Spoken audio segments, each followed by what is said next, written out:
Steve Bannon is held in contempt of Congress, which is, well, pretty applicable because they seem to contempt everything about him and the person that hired him to work with the White House. So we'll talk just a bit about that, plus a few fireworks that happened before, and I believe even a little bit before that, before all the hearings to get the vote in to get him held in contempt. So we'll go over some of that. In other news, DeSantis has called for a special Florida legislative session to fight Biden's vaccine mandate. Yes! He's finally doing it through the legislature, not the pen. That's all I asked. I might be able to vote for him. We'll see. So we'll talk just a bit about what's going on with that. Oh, in other news, the Department of Labor and Workforce Development has come out and said that the vaccine mandates are hurting new employment. You don't say! So we'll go over just a little bit about that. And a California teacher was placed on leave after videos show her hooping and hollering in an Indian dance. Plus, I have the names of everybody who chatted in the live chat today, so if you did so this week, you will get a special thank you, and we'll check in with some of your live chats from today as well at the end of the show. It is going to be all this and more. Let's go, Brandon. I'm Jay Edgar, and this is Contemporary.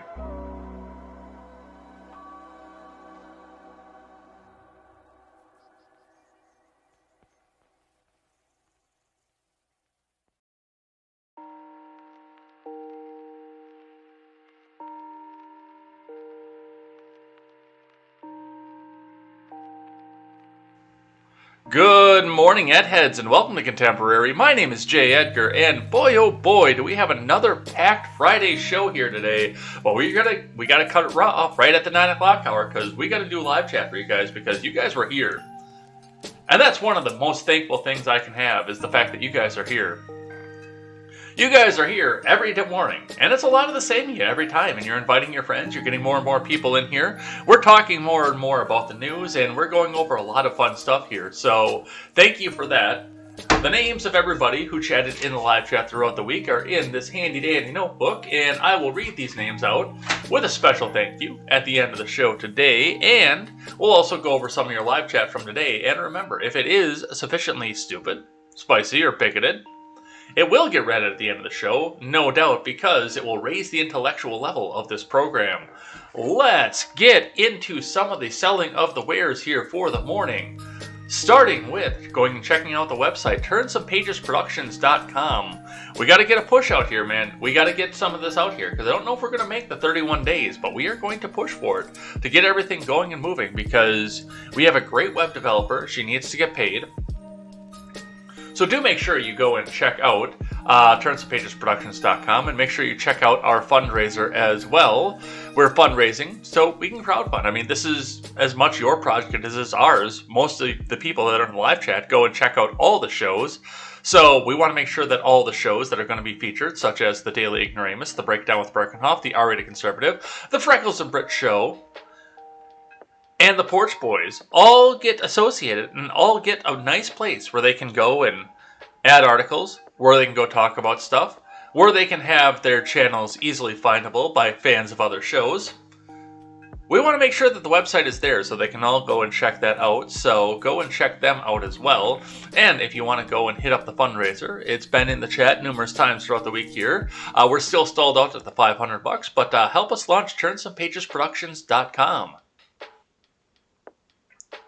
All right, let's get in with your finance today, starting with the Dow. The Dow had a down day for probably one of the first times, I think, in October. No, there have been a couple times, I guess, in October, but they've been few and far between. That's definitely for sure here. The Dow ended at 35,603.08 after hitting an all-time high yesterday, or the day before yesterday. So they had a slump. We will see. We'll talk about Investors Business Daily and CNBC, see if that is going to continue. The Bitcoin also had a bit of a slump over the last 24 hours, dropping back down to 63,301.30. So, I mean, that's not a huge slump, but it's a little bit. It's enough to take notice off of, so we will go back and do that. Why don't I have the live chat up? Let's do that for you guys. No, the R-Rated Conservative put his show on hiatus he's done with YouTube. There's never going to be another RRC on YouTube, but he put his show on hiatus while they were finishing up. The next time you see the RRC, unless he's on this channel, which I'm going to reach out to him at some point here and talk to him about that.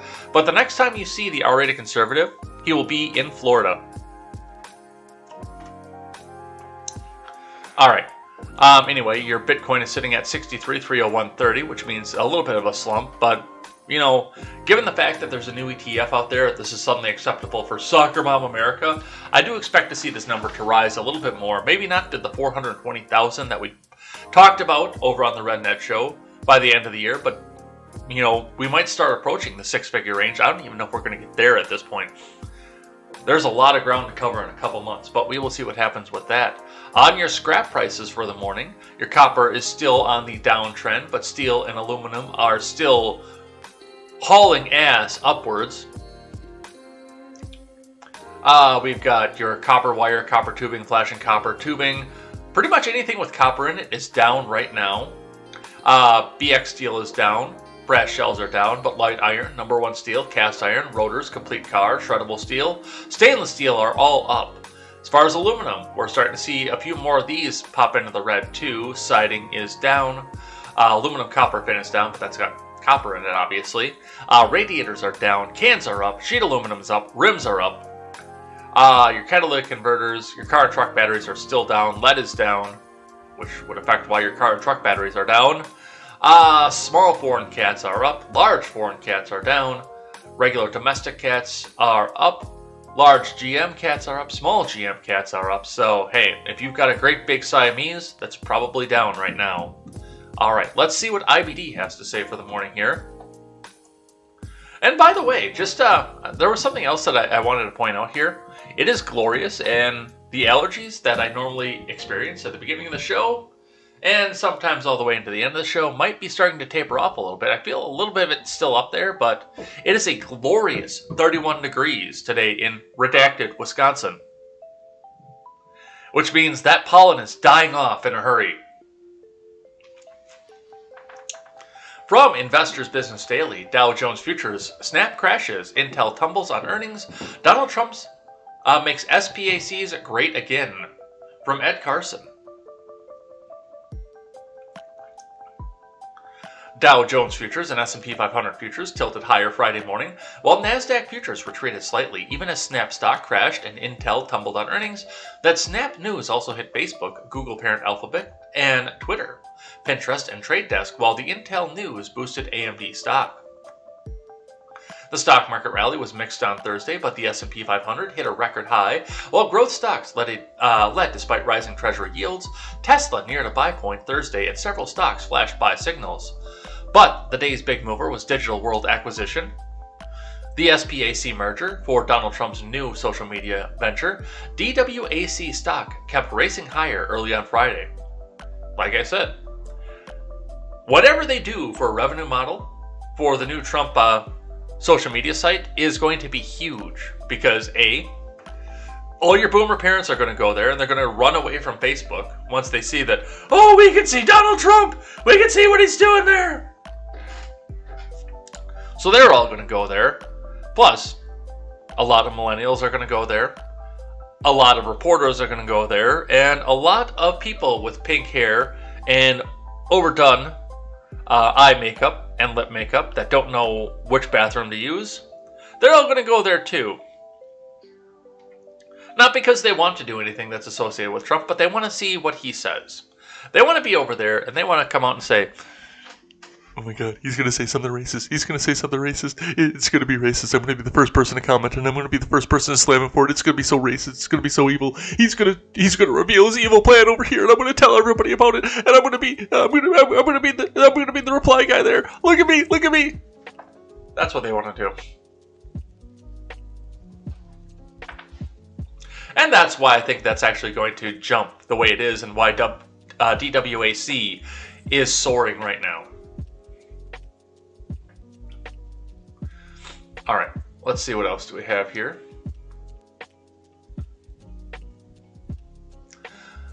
On the futures, Dow futures rose 0.25% versus fair value. American Express giving a modest lift on the earnings. S&P 500 futures reversed slim overnight, decline 0.1%. NASDAQ 100 futures sank 0.2%, but well off overnight lows. Intel stock is a Dow Jones, S&P 500, and NASDAQ member. Facebook and Google stock are on the S&P 500 and NASDAQ Titans.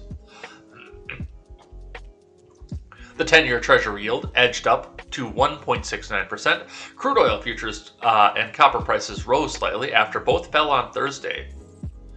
But did the gas go down? I know the copper went down, we just looked at it, but did the gas go down? No. Remember, overnight action in Dow futures and elsewhere doesn't necessarily translate into actual trading in the next regular stock market session. Tesla stock, Google, and AMD are on the IBD leaderboard. AMD is also on Swing Trader. Google stock is on the IBD long-term leaders. Snap stock, AMD, and Google are on the IBD 50. So that's what we're seeing coming back up out of that. Let's just look at this Snap one here quick, because that seems to be what affected the markets yesterday. Snap earnings came in far above third quarter estimates, but revenue just missed. The Snapchat parent also guided low for quarter four revenue. Recent Apple privacy changes are taking a toll on Snap's advertising business. Interesting. Snap stock plummeted 20%, signaling a plunge below the 50-day and 200-day lines and a possible 5-month low. Snap stock had been trying to set up again after several head fakes in the past several months. So, and yeah, it does look like the same kind of things are happening with Facebook, Google, where the Apple privacy setting is making it harder to advertise, and when it's harder to advertise, it's harder for these people to come back out and make money. So, we will see what happens off of that. Let's grab one here from CNBC, and then we'll get into the main news of the day.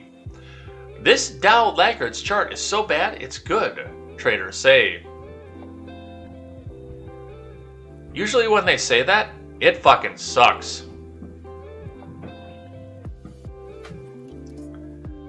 Apparently the dog upstairs is awake. The Dow Jones Industrial Average may have hit a record this week, but some of its components still have room to catch up. 1/3 of the Dow is still more than 10% away from 52-week highs, with the heavy hitters including Amgen, Boeing, Intel, Caterpillar, and Disney among the furthest off their respective peaks. One name caught the attention of Craig Johnson, Senior Technical Research Analyst at Piper Sandler. Trading somewhere in the middle of a multi-year range, Intel stock looks like it's so bad it just might be good, Johnson said. We've made a little bit of a double bottom here as of late, moved back above the 50-day moving average, he said. If the stock can clear its 200-day moving average, it could even retest its highs, he said in an earlier note to CNBC. Johnson added that its ratio relative to the PHLX semiconductor index is significantly lower than its 5-year average. Why would you buy Intel? Seriously. I know a lot of people do love it. I'll give them that. The old dinosaur laptop that we ran the show on forever was Intel. I believe it was i5. But I'm solidly in the AMD camp at this point, because that just seems to work better. I seem to like it better. It seems to work on its multi-processes even better, but yeah, it seems to be working well. This is one of those stocks that's been down but not out, Johnson said. Intel reported fiscal third quarter earnings after Thursday's closing bell. Shares fell in extended trading after the company's missed revenue expectations. Another Dow dud is likely to find its footing in the intermediate term, Simpler Trading Director of Options Daniel Shea said in the same interview. Disney stock has been beat down a little bit, but Disney's brand is not going anywhere, she said, adding that Disney Plus has been the shining star, while theme parks, hotels, and cruises have been hurt since the start of the pandemic. You have a really nice pattern on the weekly chart. You have a nice cup and handle consolidation setting up, so I'm a buyer of Disney here, she said. When things do go back to normal, we're going to see Disney at new highs. Well, if they keep going fucking woke, more people are going to walk away from their Disney Plus, too. Which that seems to be what's happening a lot of it. You hear a lot of this where, oh, hey, I got a free Disney Plus for changing over to my own cell phone plan. I got 6 months of it for free. Yeah, I don't like it that much. I can find somewhere else to go and watch Star Wars. So, yeah, there's a lot of stuff moving there. But Intel and Disney, yeah, the theme park thing is going to be, that's going to be a thing because they are opening back up and we are getting to the situation where people are going to look around in places like, well, redacted Wisconsin, where it's getting cold and not everybody loves the cold like I do. And they're going to look at this and say, you know, I hear Southern California, I hear Anaheim is nice this time of year. Oh, Orlando? Yeah, it's 80 degrees in Orlando. Honey, why are we still in Wisconsin? Let's go down to Orlando and let's go see Disney World. We haven't taken the kids there in almost 6 months. So that's what we'll see coming off of that. And I think that's going to hold it up. But I do think that the wokeness of Disney Plus is going to be hard on it. And I'm looking at some of the stuff that they're doing. I always get advertised the Marvel stuff, the what if stuff. I'm like, really? Is this how you want to go make money? But that's where we go from there. Let's get into some of the big news of the day, shall we? All right. Let's start with the DCist. Imagine seeing the Lincoln Memorial surrounded by churning Potomac waters, or only being able to access the Pentagon by boat. This is what DC might look like if the world continues its current greenhouse gas emission levels. Now, I understand that I am supposed to be vastly concerned and upset by this, because they set greenhouse gas emission levels. And whenever somebody like the DC says current greenhouse gas emission levels, I know instinctively that I'm supposed to be concerned. But I look at the caption, and I look at the picture, and I say, what's the downside here? Seriously, you're laying me out a premise that I know from being in the public school system for 12 years and being under teachers union teachers for 12 years and then going to a regular college before going to trade school, that if I hear greenhouse gas emission levels, I'm supposed to be concerned. But I mean, I'm sorry, DCist, you're giving me all carrot and no stick here.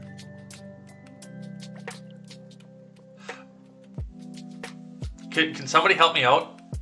Can somebody tell me what the downside is here?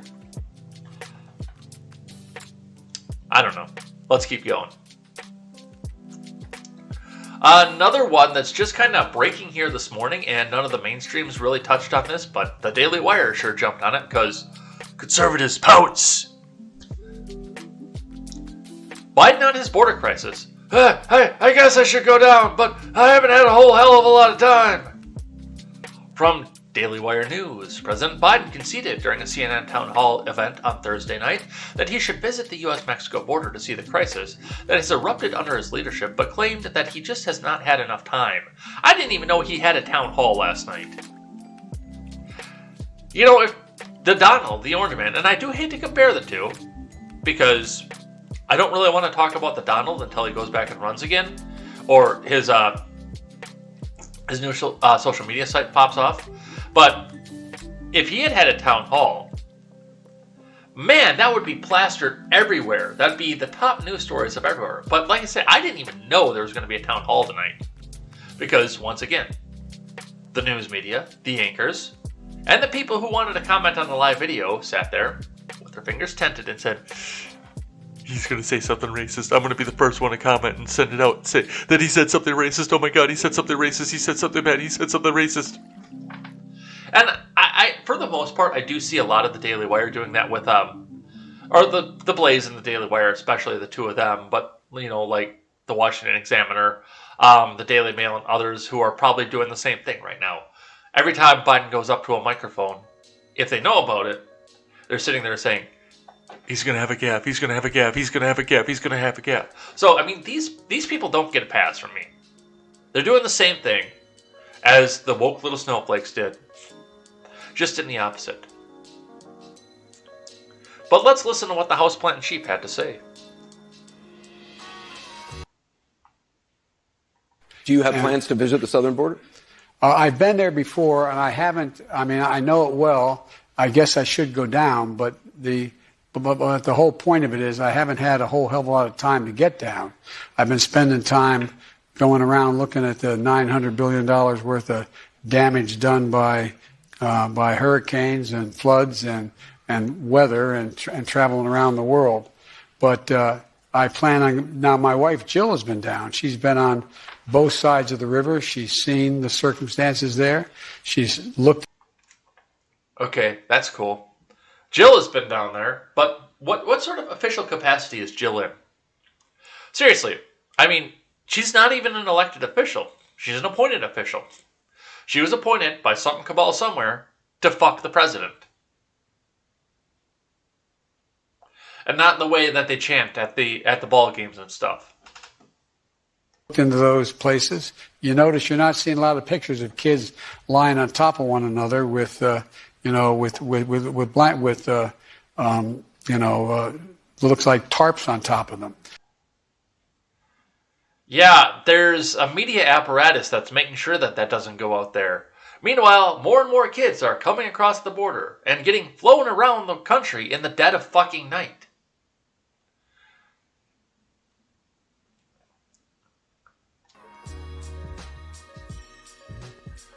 So that's what he had to say about that. We will see if he actually does go down to the border at some point.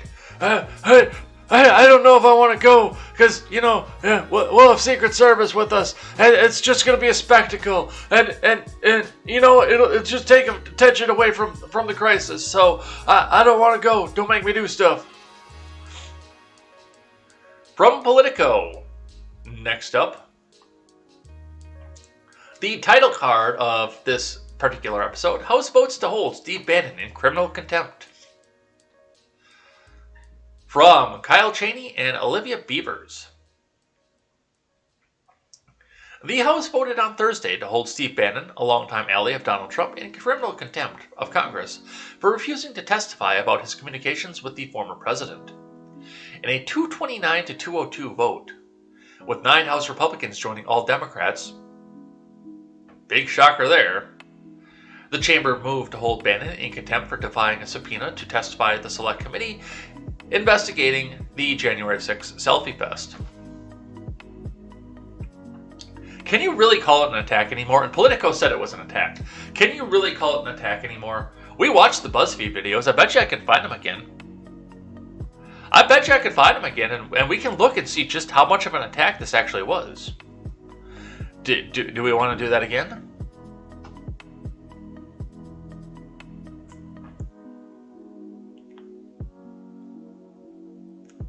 Bannon's fate is now in the hands of the U.S. Attorney's Office in Washington, D.C., which will decide whether to prosecute Bannon. Attorney General Merrick Garland, who testified before the House Judiciary Committee on Thursday, declined to comment on the case beyond stating that the Justice Department will play by the book. Whose book? That's the question. And I am no fan of Bannon. I will tell you that right off the bat. I think Bannon is a pompous asshole. I think that he is what they tried to accuse Trump of being.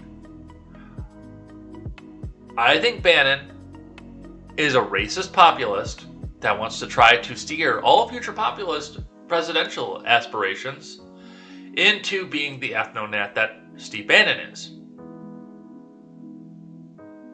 But that doesn't mean for a second that I believe that he deserves the political persecution that he's getting. Let him be harangued in the court of public opinion. And yes, okay, I know that we put a subpoena out there and he didn't show up, so that's criminal contempt and he should be... Okay, I get that. I understand that, and there's a legal precedent to go along with this. But one of the only reasons they're bringing him up here, it's the same reason they're trying to get into the National Archive and see everything off the president. They have jack shit on January 6th, and they know it. They know because BuzzFeed put out the video, and all the leftoids saw, oh, they got so violent after the riot cop turned around and fucking rock bottomed one of the protesters, and that's where that all started. And now we could only see a little vantage point of the door, but even in that little vantage point, I don't know if somebody, slapped a Capitol Police officer or something off there, or, got the baby powder out and gave the pimp slap or something, or anything else off there. All we see, the only evidence that we have forward of the incident that happened outside that door is a Capitol Police officer giving the rock bottom to a protester. That is it. And then otherwise, police officers waving people in.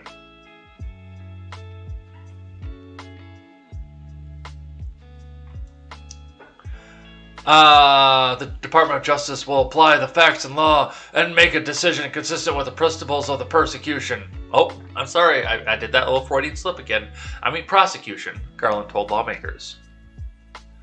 So, yes, at this point he is held in contempt. Whether he goes to jail or not, we'll see. Now, and they're saying that this is going to be consistent with the values of the Department of Justice. I'll be interested to see this because Merrick Garland does not like that orange man either. He doesn't like him very much at all.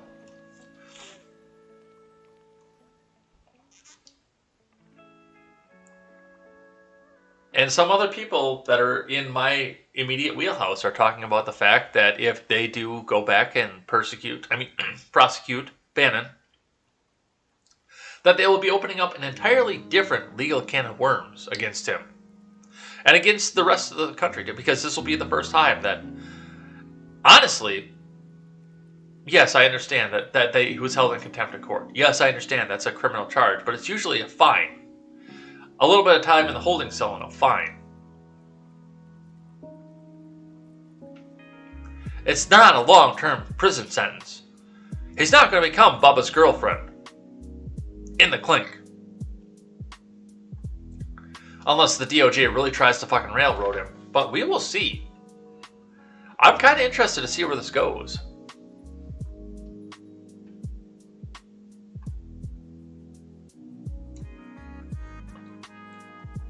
All right. From CNN. Here are the 9 House Republicans. CNN has hearts in their eyes right now. Paul LeBlanc looks like the little heart emoji. Here are the 9 House Republicans who voted to hold Steve Bannon in contempt of Congress. Oh, these wonderful Republicans. From Paul LeBlanc. 9 House Republicans broke ranks on Thursday, to join all Democrats in voting to hold Steve Bannon in contempt of Congress for defying a subpoena from the Select Committee investigating the January 6th selfie fest on the U.S. Capitol. While Democrats don't need any GOP votes to refer the criminal contempt charge to the Justice Department, these Republicans, a majority of whom backed former President Trump's January impeachment, voted in favor of doing so. Let's see. Oh, who is this going to be on this list? Liz Cheney. Shocking. Brian Fitzpatrick of Pennsylvania. I don't know enough about him to know whether or not that's shocking. Anthony Gonzalez of Ohio. Again. Jamie Herrera Butler of Washington. Shocking. John Katko of New York. Don't know enough about him. Adam Kinzinger. Shock of all shocks. Nancy Mace. Shocking. Peter Meyer. I'm blown away here.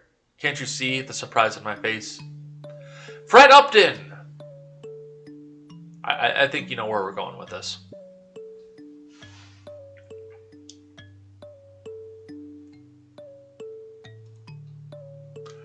So of course they did. Of course they did. Dance, puppets, dance. Do the little thing that we told you to do. Be globalists again. Let's make another war and make a whole bunch more money.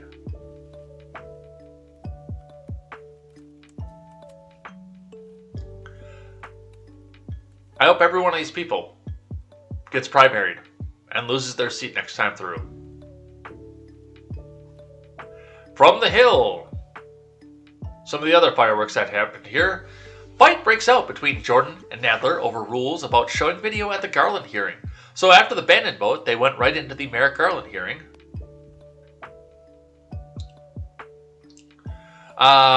Yes, this is still in the House of Representatives. I almost said that. I believe this is in the Senate, but it's not. This is from Natalie Preeb. Representatives Jim Jordan and Gerald Nadler got into an argument Thursday during a House Judiciary Committee hearing featuring Attorney General Merrick Garland over giving notice to show video featuring parents at school board meetings. Nadler objected to Jordan showing the footage on the grounds that the Ohio Republican did not provide 48 hours notice to the committee before showing the video. When Jordan tried to respond to the decision, Nadler said, "That's out of order. That's not debatable," and then later said he was following the protocol set by previous Republican chairman, Representative Bob Goodlatte. It's nice and chilly out right now. I could go for a good latte. Is this the same one that I have? Yes, this is the same one I have. So we can probably drop that first one. But yeah, let's go ahead and listen to what that sounded like. No ruling has been made. There's been an objection. Mr. Chairman, I'd like to speak regarding... No, that's out of order. This is not debatable. Well, what's out of order is there is no rule that requires a 48-hour notice. That's what's out of order. There is such a rule. There is not in our rules. Mr. Chairman, what are you afraid of? There is such a rule. You objected last year. You were told there was such a rule. Mr. Chairman, what are our colleagues on the other side of the aisle afraid of? Are they afraid of videos of parents? The gentleman was recognized for his opening statement. Is he finished with his opening statement? I'm not finished with my opening I seek recognition for a Gentleman parliamentary should inquiry. proceed with his opening statement. It's not a rule. It's what you said. I think the term you used is it's protocol. The gentlewoman Don't govern objected. the conduct of the committee. Rules do. That's not a rule. We had a video. We understood you had a video. I seek recognition for a parliamentary inquiry. Gentlewoman objected because you failed to follow the rule. Her objection is sustained. Mr. Chairman, I seek. Does the gentleman have anything else? I seek. We had a recognition for a parliamentary inquiry. We had. Yeah, I'll yield back in just a second, and particularly if you're going to recognize gentleman yields back? No, I haven't yielded back yet. I said I will in a second. It's a video about parents at school board meetings, moms and dads speaking at school board meetings, and you guys aren't going to let us play it? It will not be an objection has been heard that you failed to give the 48 hours required by the rule, and therefore What will not be rule? heard. Mr. Chairman, what rule? You have to cite Parliamentary inquiry. What rule? Please present the rule. In the case of audio-visual materials under the leadership of my predecessor, Chairman Goodlatte, a Republican, the committee developed a written protocol for managing the use of audio-visual materials in our hearings. Written protocol. This protocol simply requires members to provide 48 hours notice they are going to use audio-visual materials. Until recently, this protocol was not controversial. It was a helpful tool we used to manage hearings and make sure video is played properly. The gentlewoman has objected to the materials because the gentleman did not provide the agreed-upon 48 hours notice. Playing audio-visual materials during a committee hearing is the equivalent of introducing printed materials into the hearing record. In the normal course of business, we do not object to each other's requests, but members have the right to object if they so choose, and an objection has been heard. All right, so there are a few things to go over for this. First, I would need to know whether or not there was actually a 48-hour notice, because Jerry Nadler is the kind of person who would come, or who could come up and say, "Oh, well, I didn't get it," in spite of the fact that Jim Jordan offered it up 5 days before. "Oh, I didn't get it, so there wasn't a 48-hour notice. So these are the rules, and you don't get to play." Jerry Nadler does seem like the kind of person to do that, but until I see evidence that he actually did that, I'm not going to lay the accusation. But I would need to know whether or not they did so. Jim Jordan went about this the wrong way. And yes, if he found out within a set amount of time that yes, there was an issue out here with this, and they were going to show a video, so now he had to come up with a video. I don't care for either person in this argument, really. I really don't. And once again, I understand where the rules are too. These BoomerCon and BoomerLib people that are running the government right now, like Jim Jordan and Jerry Nadler, yeah, they need to have 48 hours to make sure that the video plays properly. Something I can do in 15 minutes before the show. So I can understand where they need to do and their technology level and their ability to operate technology is lower. They've got interns for that, obviously, but that's a rule, an antiquated rule I think could probably go at this point. Except I don't think Nadler's going to allow that rule to go because now he gets to come back and give the slap to Jim Jordan once again. But Jim Jordan didn't go about this the right way either. That one is something I can tell you. So we can skip that video because we just watched it. We have this one here. Another one from Jim Jordan. Americans are pushing back because Americans value freedom. And this is once again slightly before Garland is set to testify. So let's listen to what he had to say there. I don't think the good people of this great country are going to cower and hide. I think your memo, Mr. Attorney General, was the last straw. I think it was the catalyst for a great awakening that is just getting started. Pilots at Southwest Airlines, the Chicago Police Union, parents at school board meetings, Americans are pushing back because Americans value freedom. A few weeks ago, Terry McAuliffe said this: I don't think parents should be telling schools what to teach. When government tells parents we're smarter than you, Americans aren't going to tolerate it. When the Attorney General of the United States sets up a snitch line on parents, Americans aren't going to tolerate it. I think they're going to stand up to this accelerated march to communism that we now see. America's going to fight the good fight. They're going to finish the course. They're going to keep the faith because Americans value freedom. Mr. Chairman, we have a video we'd like to play. Mr. Chairman. We have a video we'd like to play. Mr. Chairman. Dean, I what object. purpose does Ms. Dean seek recognition? I object. I'm reserving my right to object to the video.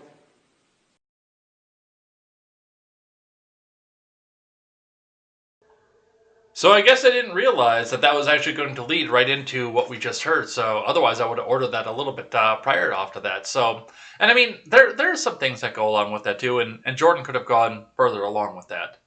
And okay, now I'm starting to see where some of this played out here, where Jim Jordan just surprised them with the video and the woman objected off of this. Now, I'm sure Jim Jordan knows that this is going to play properly. I'm sure that this has been tested throughout them, but the fact that he dropped it on there, and yeah, honestly, that's a rule that should go. If they're going to hold these stupid hearings instead of making laws, then the rule should go. It's done. Because then they can provide the evidence that they need to go and carry on the points that they're going to use to hopefully make a law or abolish a law. That'd be nice. And I mean, Jim Jordan pointed out a few things off of this where, you know, you've got snitch lines to go back and go tell on teachers if they're doing X, Y, or Z or teaching X, Y, or Z. But it doesn't just stop with that. As far as the wording that he did with this, you know, when he comes down and says this march towards communism, that makes it easier for his opponents to come out and dismiss him. And no, I understand that this is a march towards communism or a more, socialist state with people like Jerry Nadler up at the top as the Politburo. The people in power that get to enjoy the finer things in life while all the rest of us suffer and go into the salt mines. I understand where we're sitting here and with that, and you understand that as well, but you know, that's the kind of thing where they come out and say, oh, are the commies hiding in the closet? Is this the Red Scare? Are you scared that there's a commie under your bed? When you do word some of these things, one of the things to always pay attention to is how your opponents are going to perceive it and how they're going to spin it. And I really don't think that Jim Jordan is doing himself any favors, in spite of the fact that it's not just the snitch lines to snitch on the teachers who are teaching X, Y, and Z. It's the snitch line in New York that says, take a photo and text it here of your neighbors gathering it with more than 3 people. Take a photo and send it here in California if your neighbors have a Thanksgiving festival and one of them dares to go inside and they don't wear a mask. It's not just the snitch line for teachers. It's heading everywhere. And yes, I would have loved to see that video get played in the hearing. And we've got some Thomas Massey pushback as well. So let's talk about the hearing itself. Let's read on from Fox News. Oh shit, they're going to autoplay. Oh, they're autoplaying, but it's silent. If it's silent, I don't mind it. Garland doesn't say if he sought ethics guidance regarding ties to son-in-law's CRT promoting company. From Jessica Chasmar.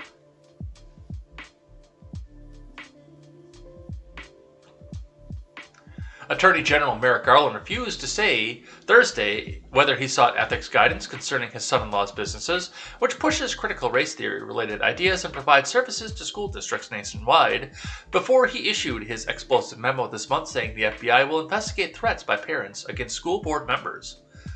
While testifying at a House Judiciary Committee hearing dedicated to the oversight of the Justice Department, Garland was asked by Representative Mike Johnson of Louisiana to address conflict of interest concerns regarding his son-in-law's company, Panorama Education, a tech company that endorses the type of left-leaning ideas that parents have opposed in school districts across the U.S.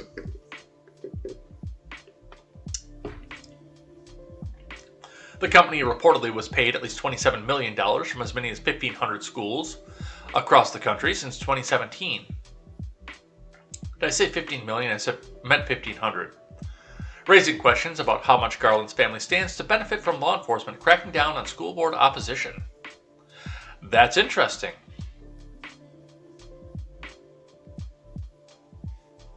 Let's listen.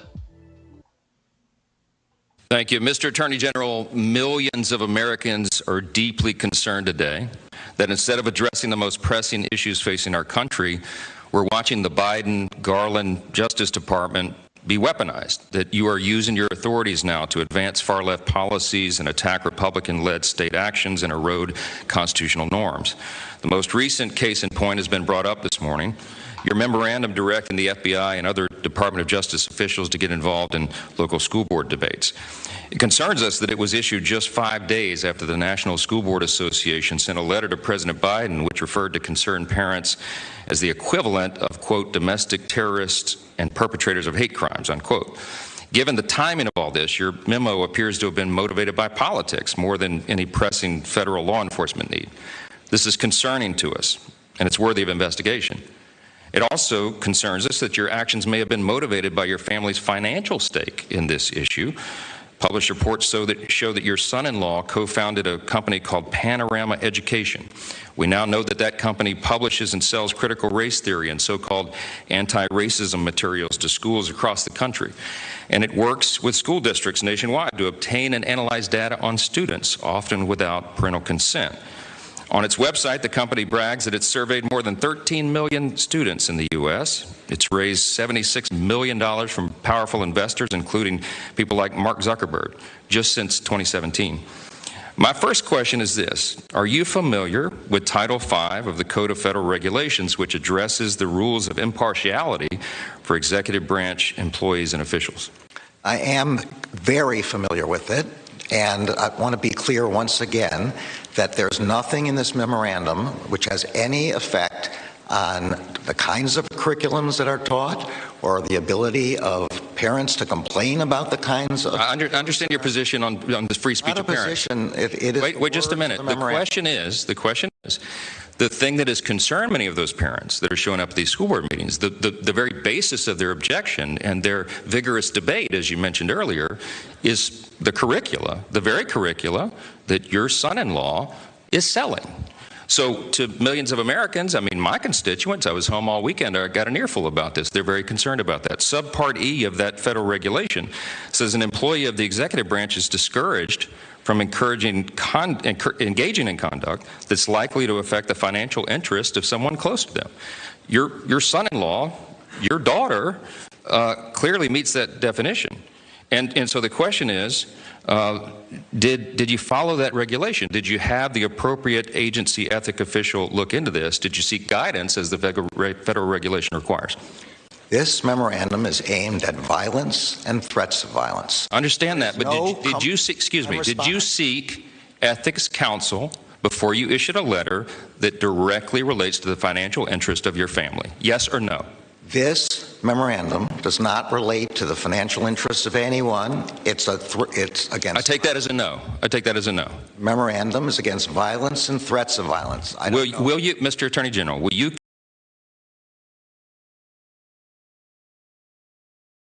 I love how he's avoiding the question off of this too, because he might be fucked at this point. That's pretty interesting, the fact that yeah, they stand to gain a bunch of money off of this. And I hardly would call that impartial. In fact, in a situation like this, with this now being revealed, I would expect, well, I wouldn't expect Garland to do it, but I would expect that if this was the other way, imagine if the shoe was on the other foot, as conservatives like to say. But if this was the other way, how many people would be demanding, begging for the same kind of official to recuse himself from this kind of thing because he has a conflict of interest, which Garland clearly does. Now, whether or not the people up top know about this, I didn't know about the fact that his son-in-law was involved in this until now.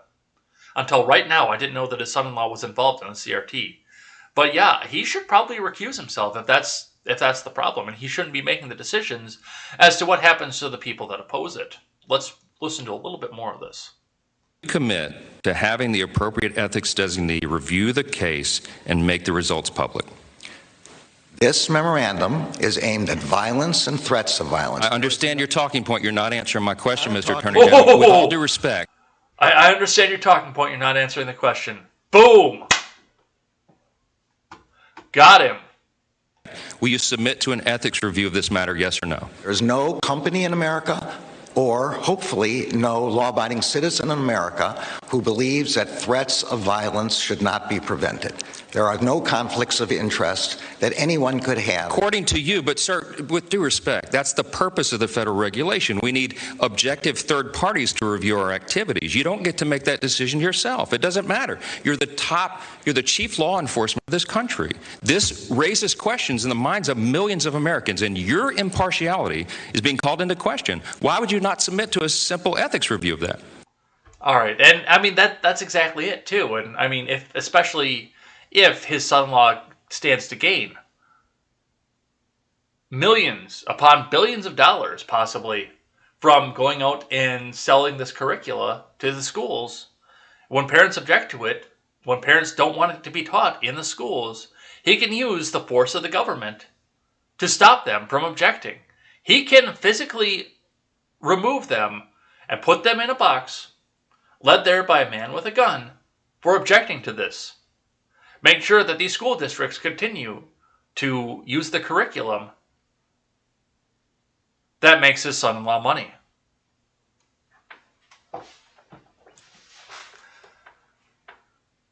Wow. I'm kind of glad that I looked into this a little bit here. So, and yeah, I mean, the headline is right. He doesn't say if he sought ethics guidance. He just comes out and pivots it back to the memoranda. The memoranda, it says it's about the violence. It's not about what my family did. It's about the violence. Stop talking about what I did. It's about the violence. From the Wall Street Journal, Merrick Garland gets schooled. A father was angry after his daughter was assaulted in school. That's not terrorism. From, and this is an op-ed, of course, so not green check verified, but from the editorial board of the Wall Street Journal. Merrick Garland told Congress Thursday why he recently ordered an FBI and U.S. attorneys to look into threats or violence against local school boards and school officials. Readers can decide if they believe him. The AG stated categorically, in order categorical, he can't imagine any circumstances in which the Patriot Act would be used in the circumstances of parents complaining about their children. He further declared, I do not believe parents who testify, speak, argue with, complain about school boards and school boards should be classified as domestic terrorists or any kinds of criminal. That's good to hear, but the reason the clarification was necessary is because the October 4th memo he issued calling for federal involvement followed a letter to President Biden from the National School Boards Association describing school board protests as possible terrorism. Among the evidence the NSBA submitted for its claim of a growing number of threats of violence and acts of intimidation was the arrest of an angry father at a June 22nd meeting of the Loudoun County School Board in Virginia.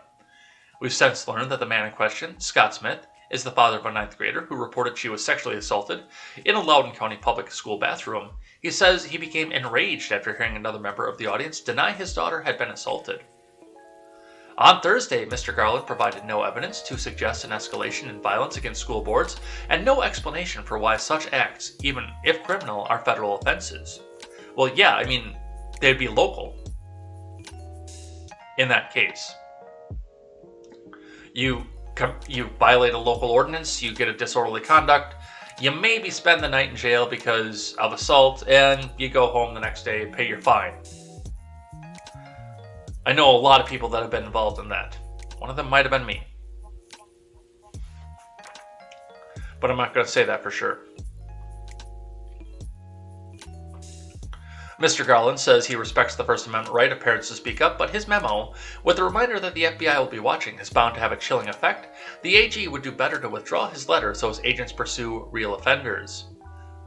Yes. Now, the way that all this is being laid out, I wouldn't say that Merrick Garland got schooled, at least by the way that the op-ed writer wrote this, but really honestly, just seeing, especially what, who was the representative that did this here?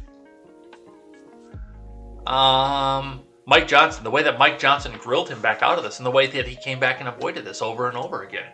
I think he got schooled there because he really does seem to be using the long arm of the law to make sure that everything goes smoothly for the transition to CRT, for whatever reason. And here's the other thing that bothers me about this, because I'm sure you're just here to listen to me, the things that bother me about this. There was a massive hard-on to get Garland out of the Supreme Court. Now that we found out, and I don't know what they were doing in 2016, by the way, either. But I know that his son's company has been selling these materials out to these school boards since 2017. Garland was appointed to the Supreme Court in 2016. Why? Now that we know this. Was there something else on board with this? Was there something else? And they were sure in a hurry to make sure. That was one of the other things that they suggested when Ruth Bader Ginsburg died. Well, just hold the hearings until after the election. We promise that that Biden's going to win.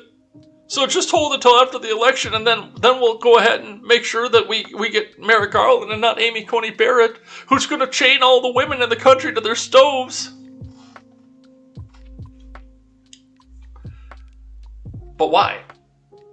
What was the gigantic hard-on to make sure that this guy was at the top of either judicial review or law enforcement? Do you start to see where some of this is starting to come together?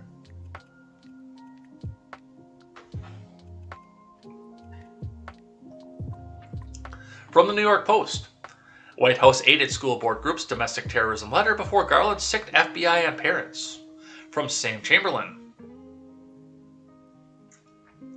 Top officials of the National School Board Group talked to the White House days before AG Merrick Garland ordered the FBI to investigate complaints of threats from parents. Newly released emails reveal. The emails raised serious questions about whether the White House ordered Garland to have the FBI investigate confrontations and other incidents at school board meetings across the U.S. They were obtained through a public records request by the group, Parents Defending Education, and first reported by the Washington Free Beacon. In a letter to the president last month, the head of the nation's largest school board association reached out to the Biden admin before suggesting that parents who object to mask mandates and the imposition of critical race theory in classrooms are engaging in a form of domestic terrorism, the emails show.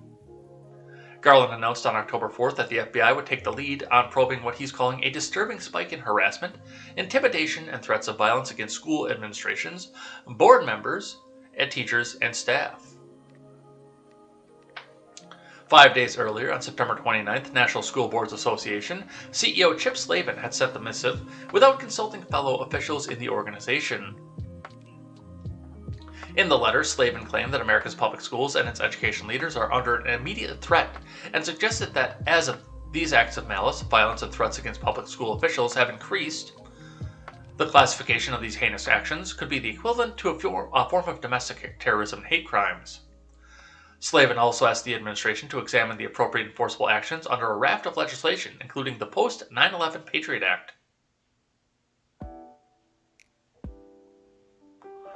The newly unearthed email shows Slavin circulated the letter among the NSBA's board of directors the same day he fired off to the White House. In his initial message, Slavin mentioned that in talks over the past several weeks with the White House staff, they requested additional information on some specific threats, so the letter also details how many of the incidents that have been occurring. So that is something we need to look into. And once again, why?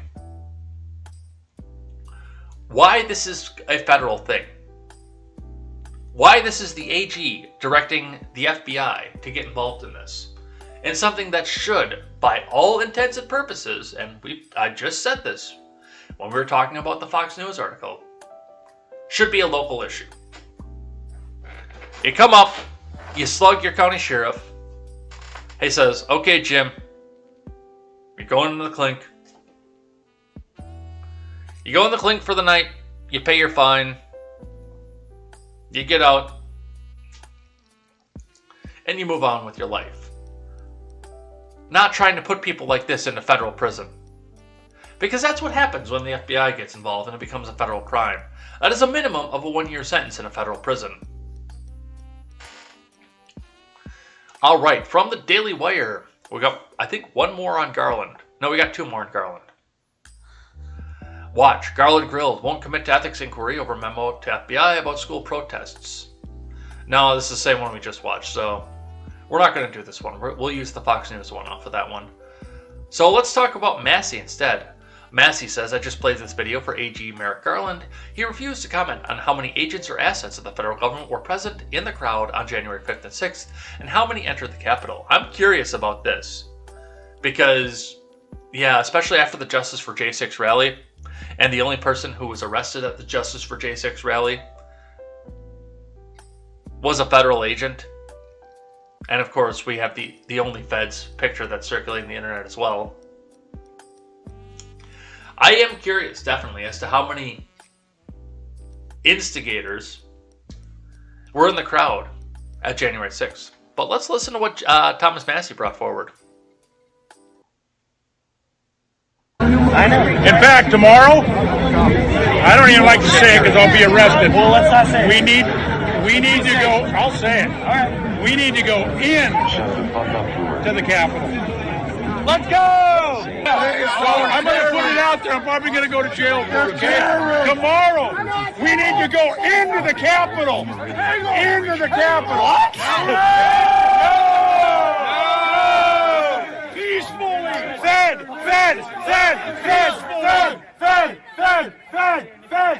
Peacefully. Okay, folks, spread the word. As soon as the president's done speaking, we go to the Capitol. The Capitol's this direction. He's done speaking. We are going to the Capitol, where our problems are. It's that direction. He spread the word.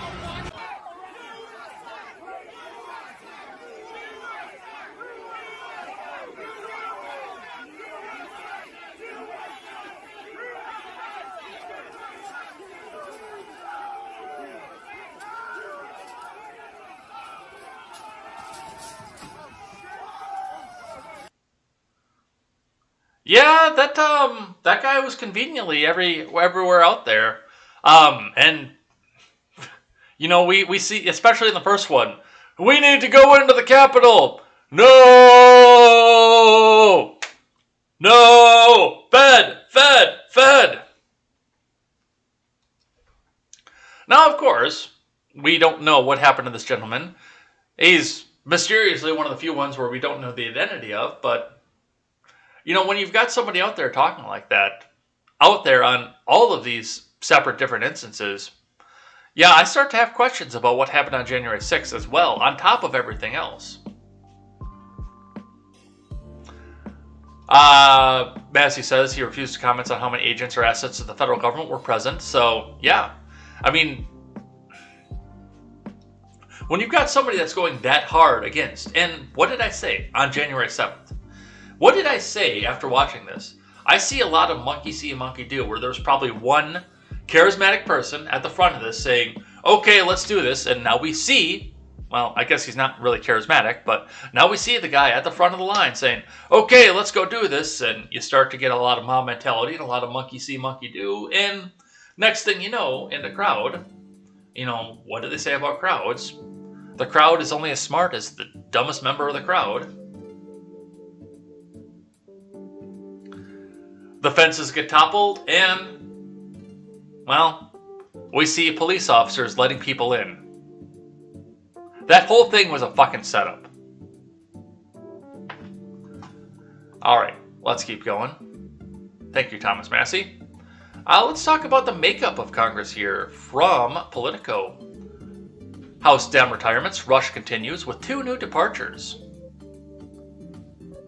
From Allie Mutnick, Sarah Ferris, and Heather Cagle. A pair of longtime House Democrats announced their retirements on Monday, the latest in a string of departures that had left some in the party anxiously bracing for more ahead of what could be a brutal midterm. Pennsylvania Rep. Mike Doyle, North Carolina Rep. David Price, who both spent decades in the House, said Monday they would not seek re-election, becoming the 6th and 7th Democrats to announce their retirements ahead of next November. Well, that'll be interesting.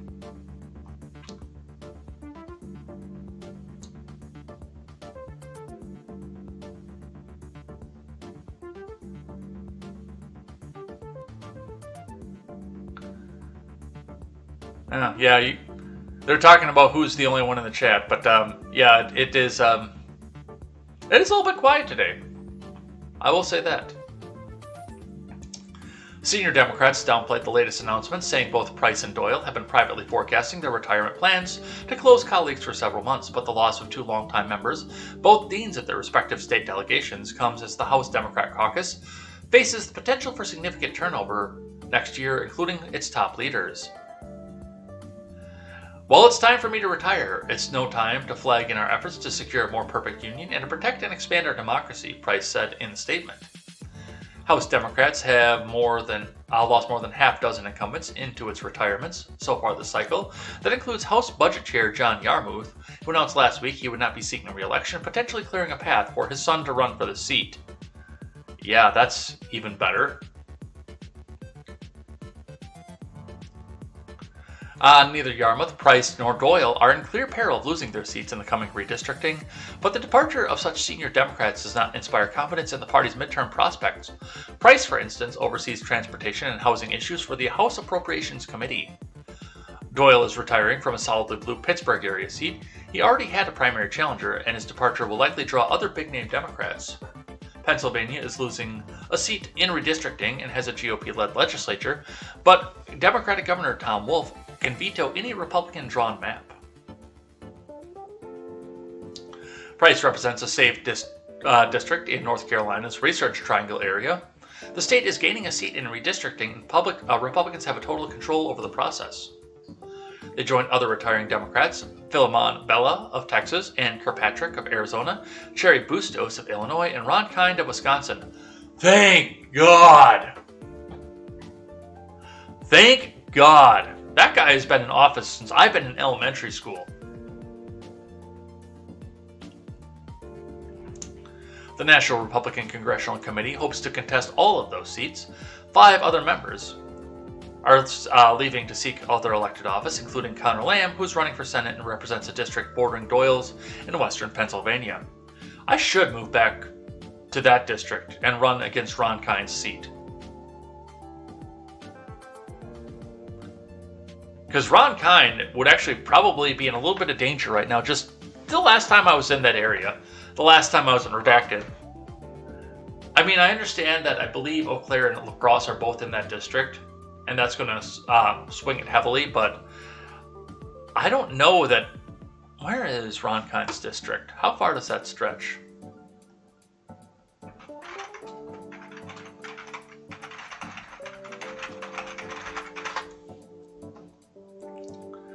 3rd District. Wisconsin.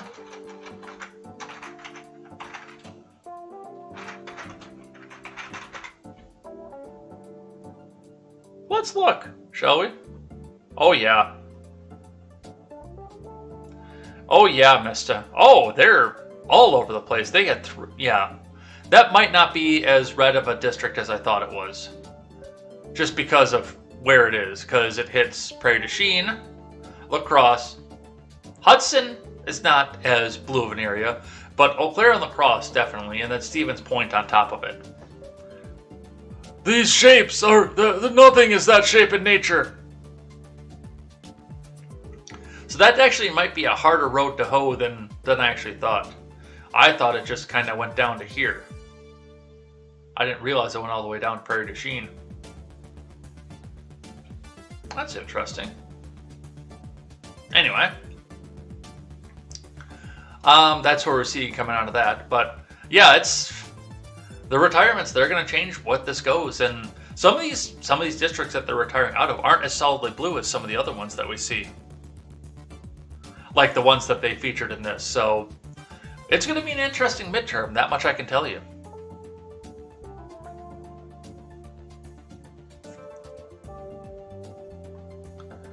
Let's see.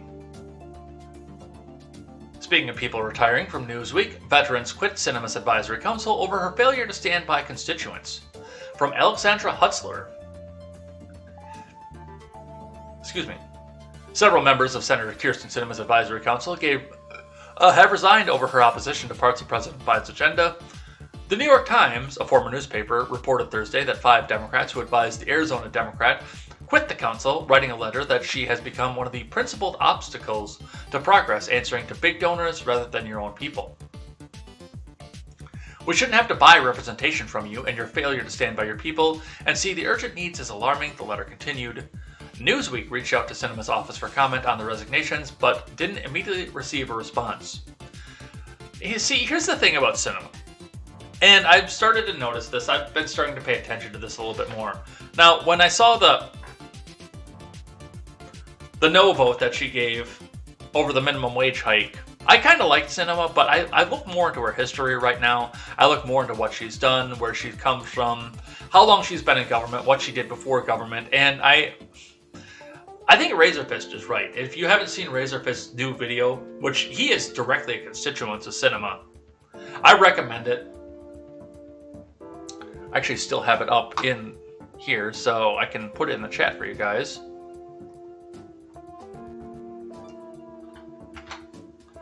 But I definitely do go and recommend this video. Because there's a lot of, and I'm not going to play it on air obviously, but there's a lot of things that Razor has to say about Sinema and paying attention to them, because he's there. Like, Sinema got onto the national stage because she objected to the $3.5 trillion stimulus package. Nobody knew who she was before that. Nobody knew at all who she was outside of people in either the Phoenix area, where she got elected from as a representative, or the state of Arizona now, who just had to vote for her on a statewide race that was possibly honk-honk.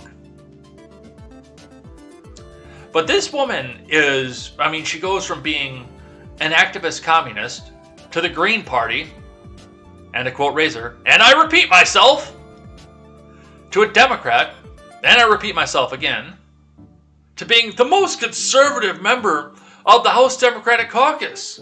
No.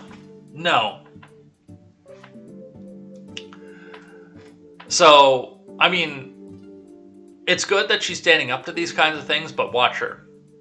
Watch her closely. Because I don't trust her to not sell us down the river. From Politico. DeSantis calls for special Florida legislative session to fight Biden's vaccine mandate. Good! Finally!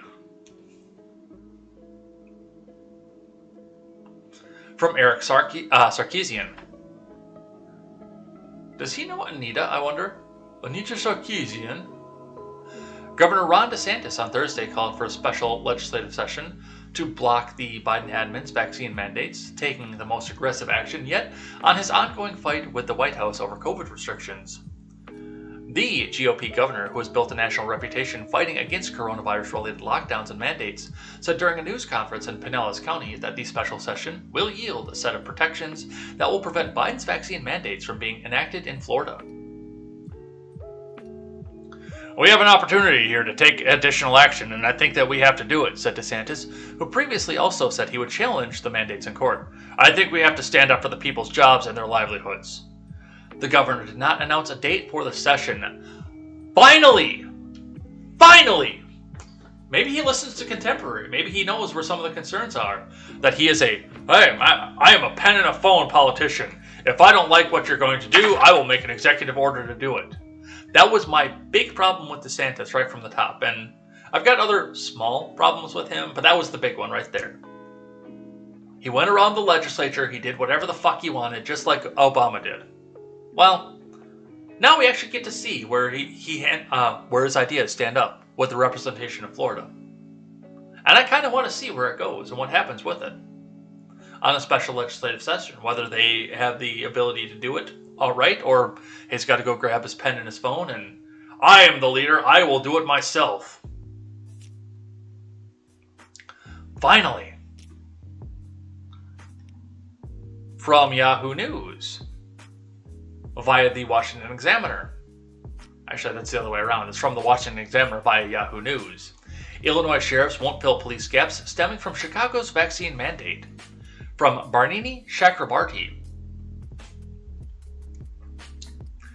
Chicago Mayor Lori Lightfoot received a rude awakening after multiple sheriffs in nearby jurisdictions refused her request to fill the gap in police manpower after she threatened to fire 3,000 local officers for not complying with the city's pinko-fucking-pox jab mandate.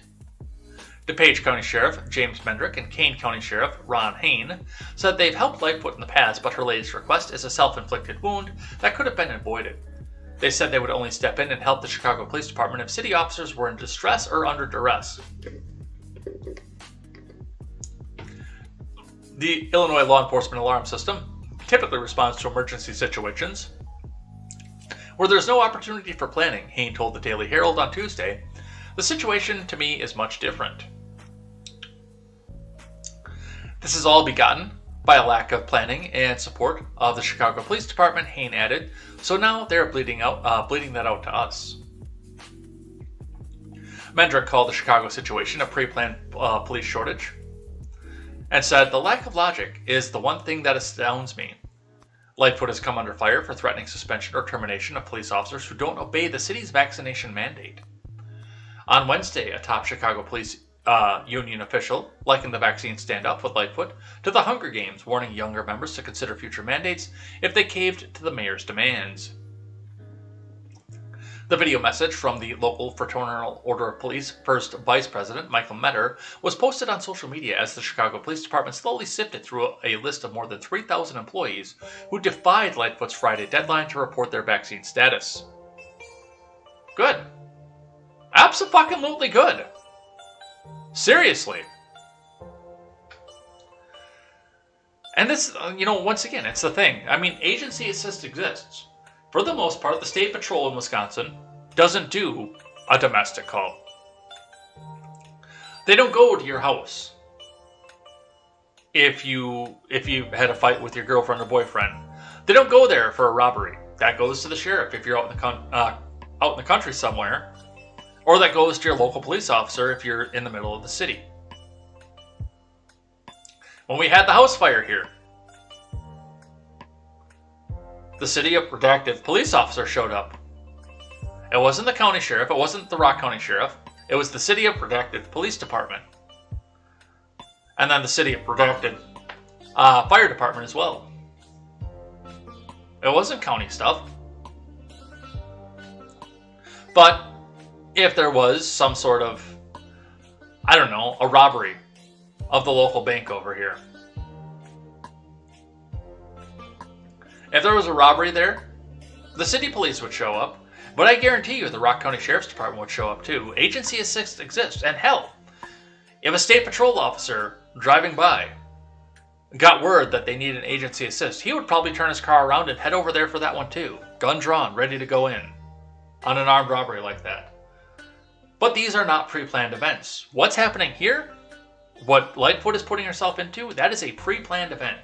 She knew this was coming. She knew that there was going to be bulk. She didn't know that it was going to be quite this big, I don't think, but she knew there was going to be pushback off of it, and she knew that she was not in a position to do so. And yet she's going to turn around and try to get the counties to deal with it. And yeah, good on that. Good on them for saying, no, fuck you. You did this to yourself. We are not, we went to the county sheriff's department because we didn't want to go into the city of Chicago and deal with your fucking mess. You have city police for that. And our official is elected. Yours is appointed. So good. Good, good, good. I love to see that. Let's talk about another one for the Daily Wire. Watch, Biden appears to mock those who reject vaccine mandates because they believe in freedom. So, Biden is a Twitter troll. From the Daily Wire News. President Biden appeared to mock during a CNN town hall event on Thursday those who reject the vaccine mandates because they believe in freedom. Let's listen.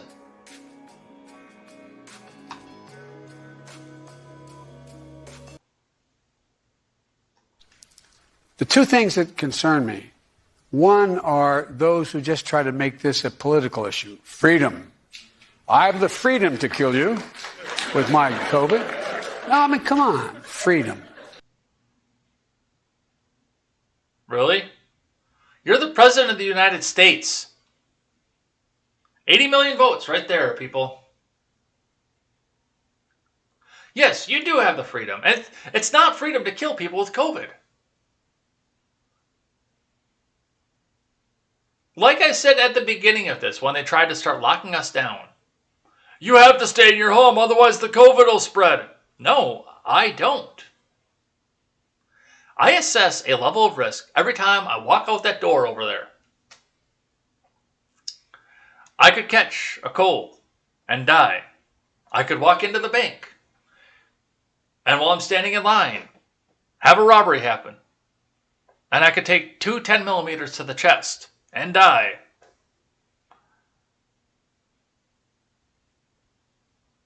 I could walk across the street and get hit by a Buick. But we don't ban fucking Buicks. Do we? No, we don't. We don't ban Buicks. Just because people are afraid of a Buick. Because they might get hit and die by a fucking Buick.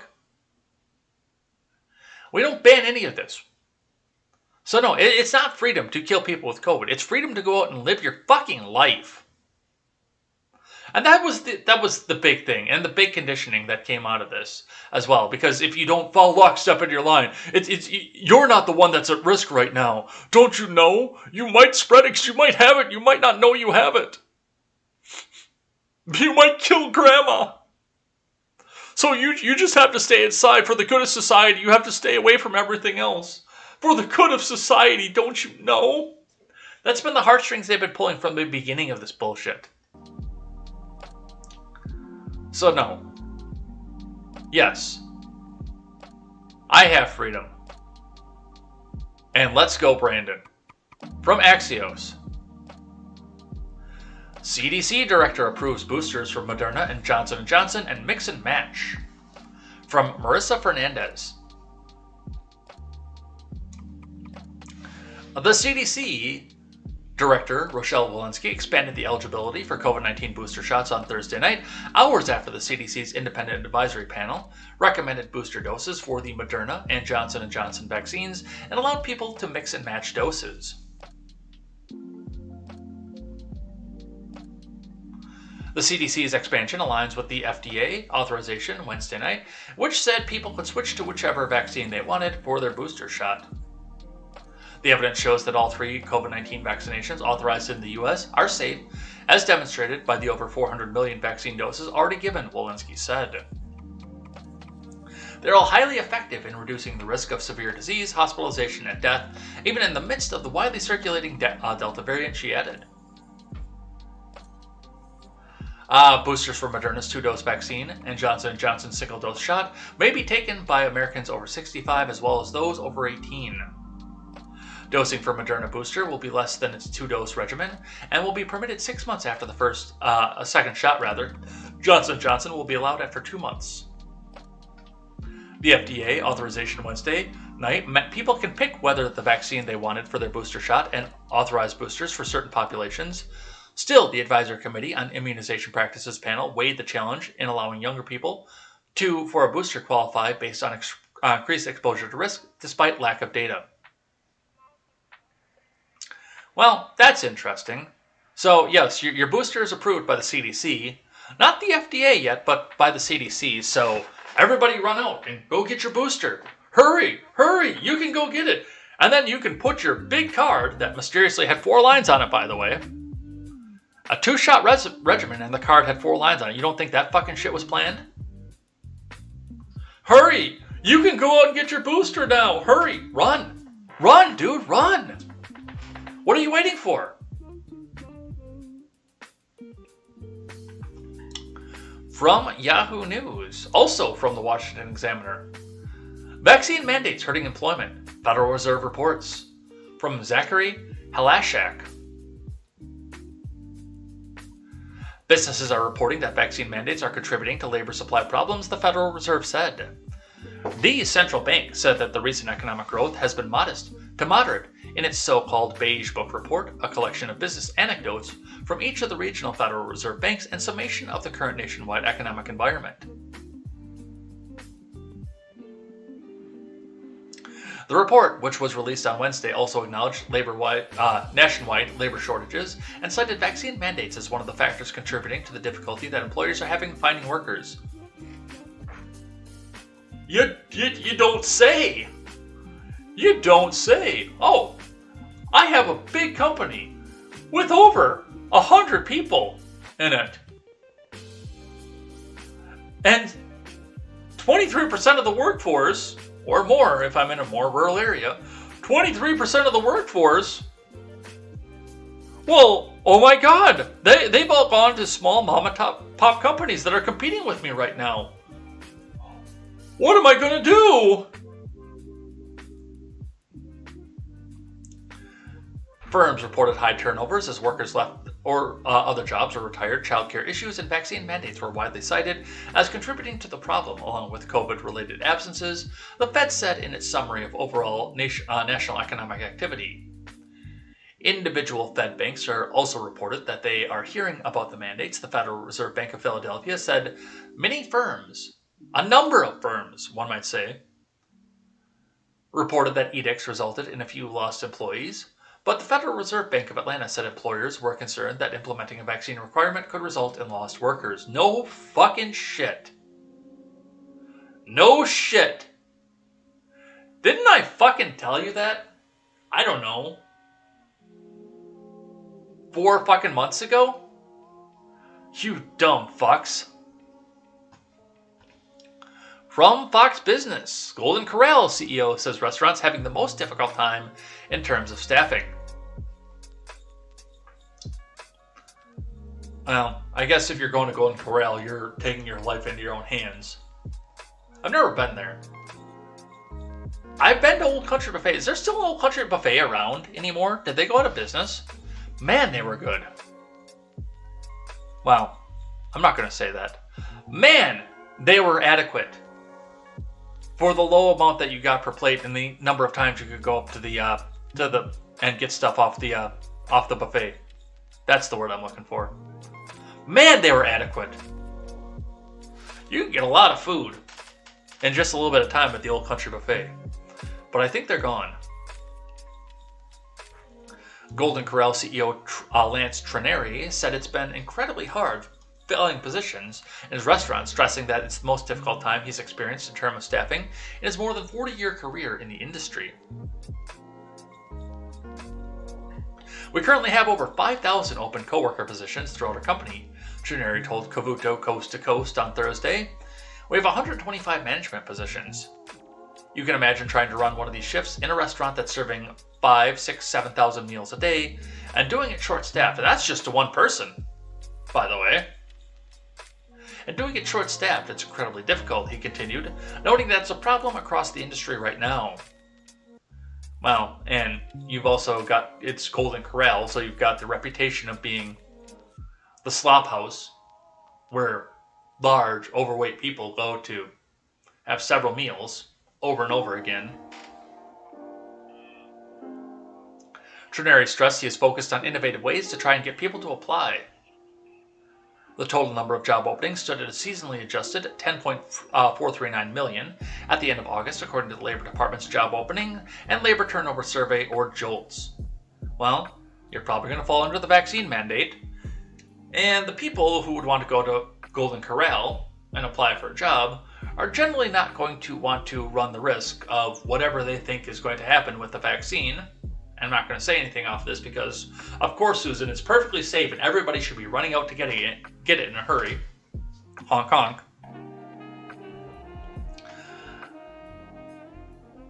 Have you tried splitting your stores up into individual EINs and companies and just having a franchise out there like McDonald's? Because I think that could work for you. Because then you can sidestep the vax mandate. Not that you ever should, because, of course, 100% perfectly safe and acceptable. And nothing bad could possibly happen from it. There are no side effects. That's hate speech. Don't ban me, Susan. From the Daily Wire. Karine Jean-Pierre supply chain clogs happening because of Biden's historic economic recovery. I saw a video of this going around. Yes, we have video. White House Deputy Press Secretary Karine Jean-Pierre tried to downplay supply chain clogs that are taking a toll on the U.S. economy by claiming that the problems was happening because President Joe Biden achieved a historic economic recovery. Where?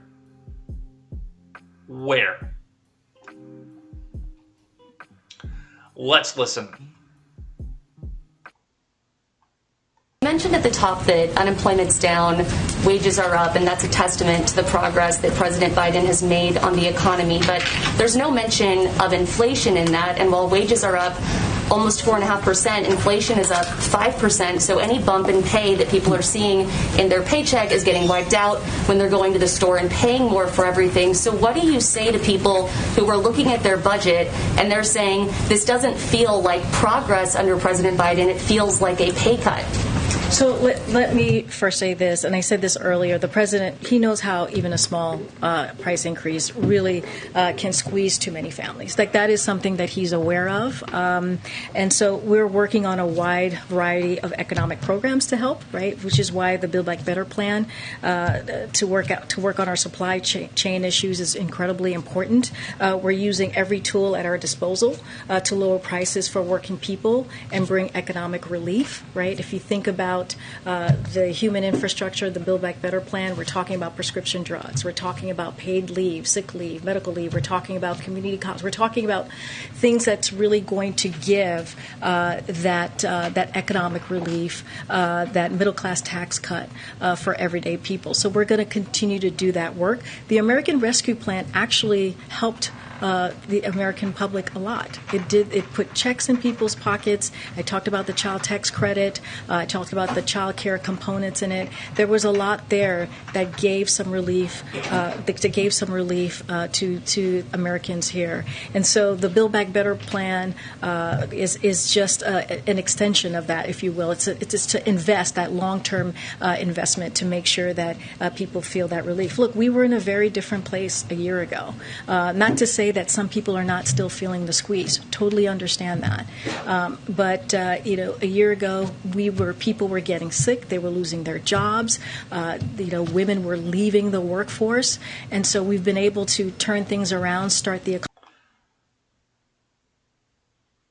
People were getting sick. People were losing their jobs because the government told them they had to, because they shut everything down. Women were leaving the workforce because the government locked everything down.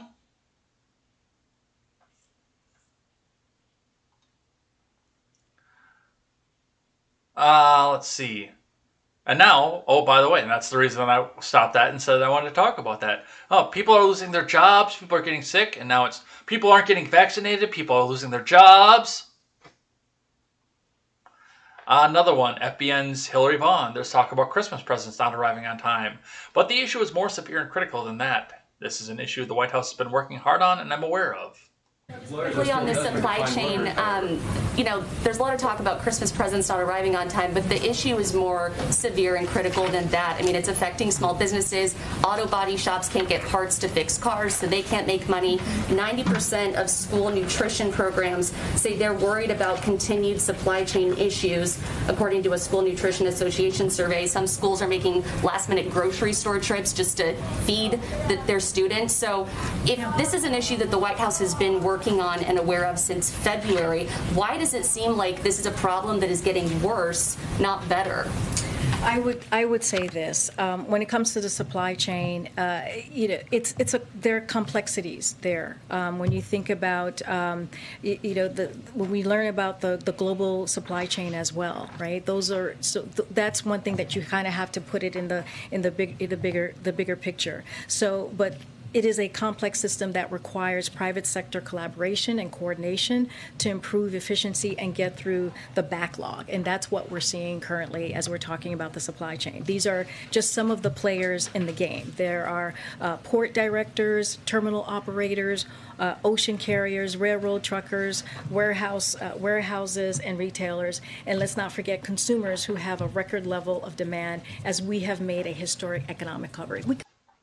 Yes, and all of these are regulated by the federal government, which tells me that the federal government might be the problem here. Folks, what do you think? I don't know. We'll watch where this goes and we'll see what happens with that. All right. We got to keep moving here because we got a bunch more stuff to get to and we got to start doing live chat here pretty soon. So let's throw some music back up. Let's not actually because... Oh, yeah, let's do that. So our friend of the show, Britt, tweets by Britt over on Twitter, tweets out, Biden admin turning the National Guard into the TaskRabbit branch of the military is a weird plot twist. Oh yeah, no, we have all these supply chain issues out there, and now we're just going to use the National Guard to go fill them. Nationalize employment. Hey, kids, you want to go blow stuff up over in Afghanistan? Too bad! You're going to be a trucker. You're going to be a bus driver.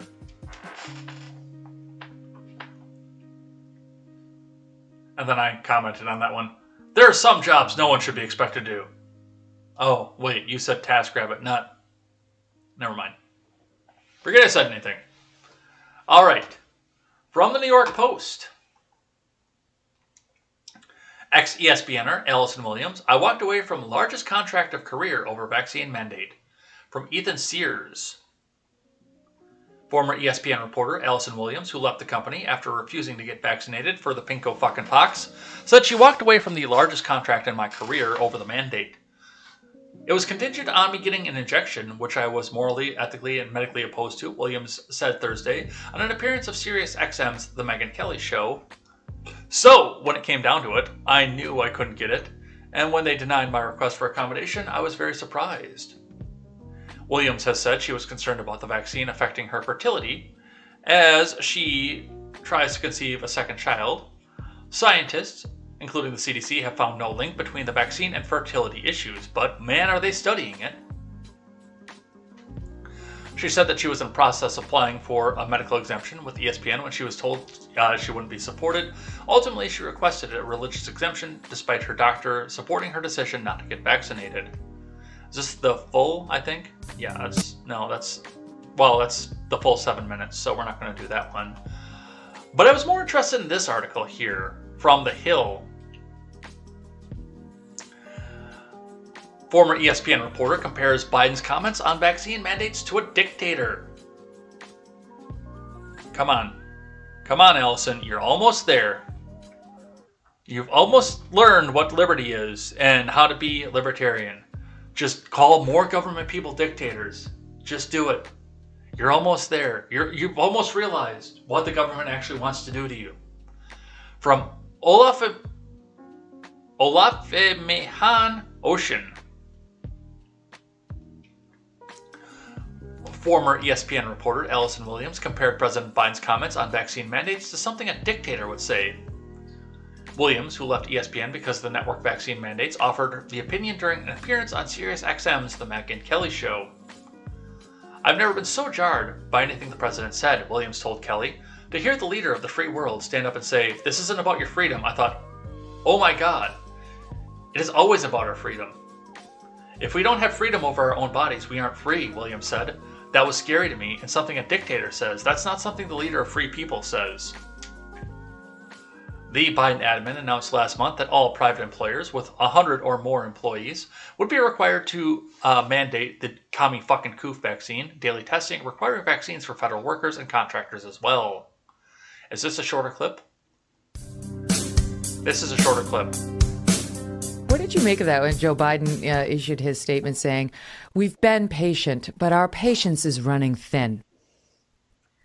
I have never been so jarred by anything a president said, and I know Trump said some really crazy things, but to hear the leader of the free world stand up and say, "This isn't about your freedom," I thought, oh my God, it is always about our freedom.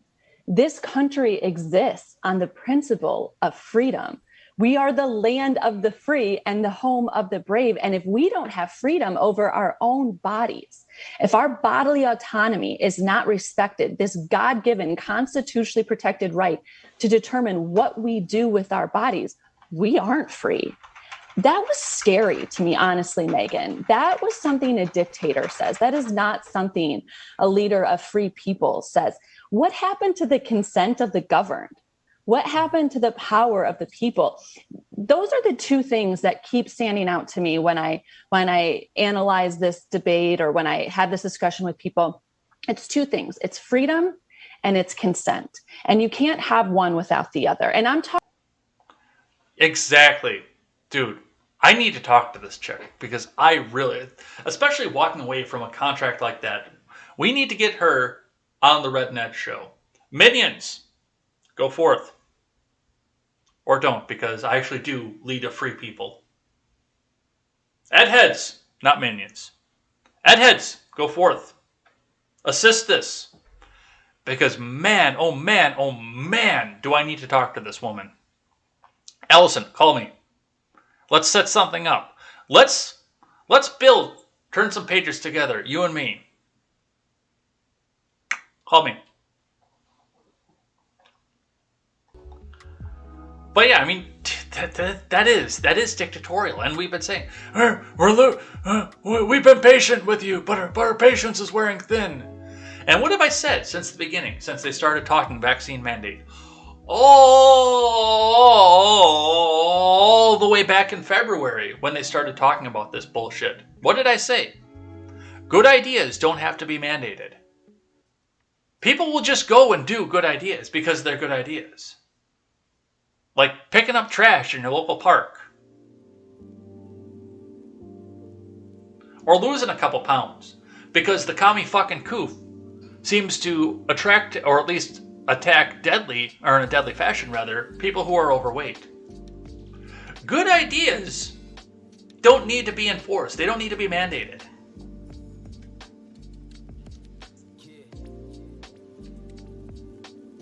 And yet we're sitting here. Well, the vaccine is such a good idea, and it's free! It's free! Don't you love free stuff? Evil Trumpers? Don't you love free? Just go get it. Okay, you won't get it? Well, now we're gonna make a law. Now you have to get it. Come on. Yeah, this isn't freedom. Fuck that. Alright, can we do one more? Can we do two more?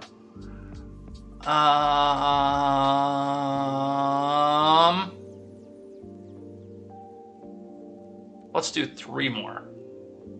Three more quick hitters, then we'll do live chat. How about that? First one here, women behaving badly. Woman charged with streaking across football field while 8th graders practiced. From Jesse O'Neill. Doesn't she look charming? A Missouri woman who allegedly streaked naked across a football field of 8th graders had been sacked by prosecutors. Lacey Uthi of Jefferson City was charged with sexual misconduct involving a child under 15 last Wednesday in connection with the incident, court records show. Uth, who was born in 1994 according to legal records, told persecutors that she took heroin before leaving her home in the nude to look for help because she thought she would die. Documents obtained by KMIZ reportedly showed. She allegedly jumped over the Helios Field football stadium fence wearing only a scarf, while 29 middle school football players participated in a youth program, according to the station. Youth was reportedly taken to the hospital and later posted a $10,000 bond, according to court records. Well, she won't be doing the heroin anymore because now she's in the hock for $10,000, which showed the suspect has been charged with 6 other crimes and infractions since 2014. Yeah, heroin is a hell of a drug. Alright, let's talk about this crazy fucking scene. We'll start with this angle, but then I've got a second angle of it as well. Thank you, Kelly, for giving us a second angle of this. We'll talk just a bit about this. Presented without context. Okay. So got to what? So got to what? So got to what? So got to what? So got to what? So got to what? So got to what? So got to what? So got to what? So got to what? So got to what? So got to what? So my toe. No, no. So got to what? So got to what? So got. So got to what? So got to what? Oh, so good. And eventually. Okay, the mask really made that, by the way, just so you know. I get to go home, and I get all of my feathers. There we go. So good, so good, so good, so good, so good, so good, so good, so good, so good, so good, so good, so good, so good,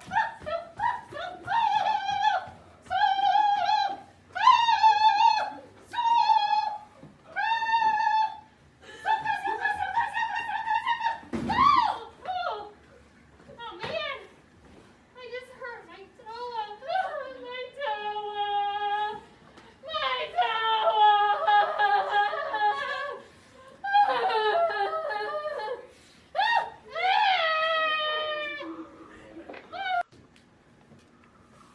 Water goddess, again, I ask you, please tell me the secret of the enchant. Please. And then I hear. Because obviously this is ridiculous. Wow, look! You okay? I just ran into the rock god. Oh my god. And he spit out. Sorry. This is just too fun. He spit out these beautiful rocks, which my children painted. I pulled them out of my pantry. No, wait, no, but the rock god did this.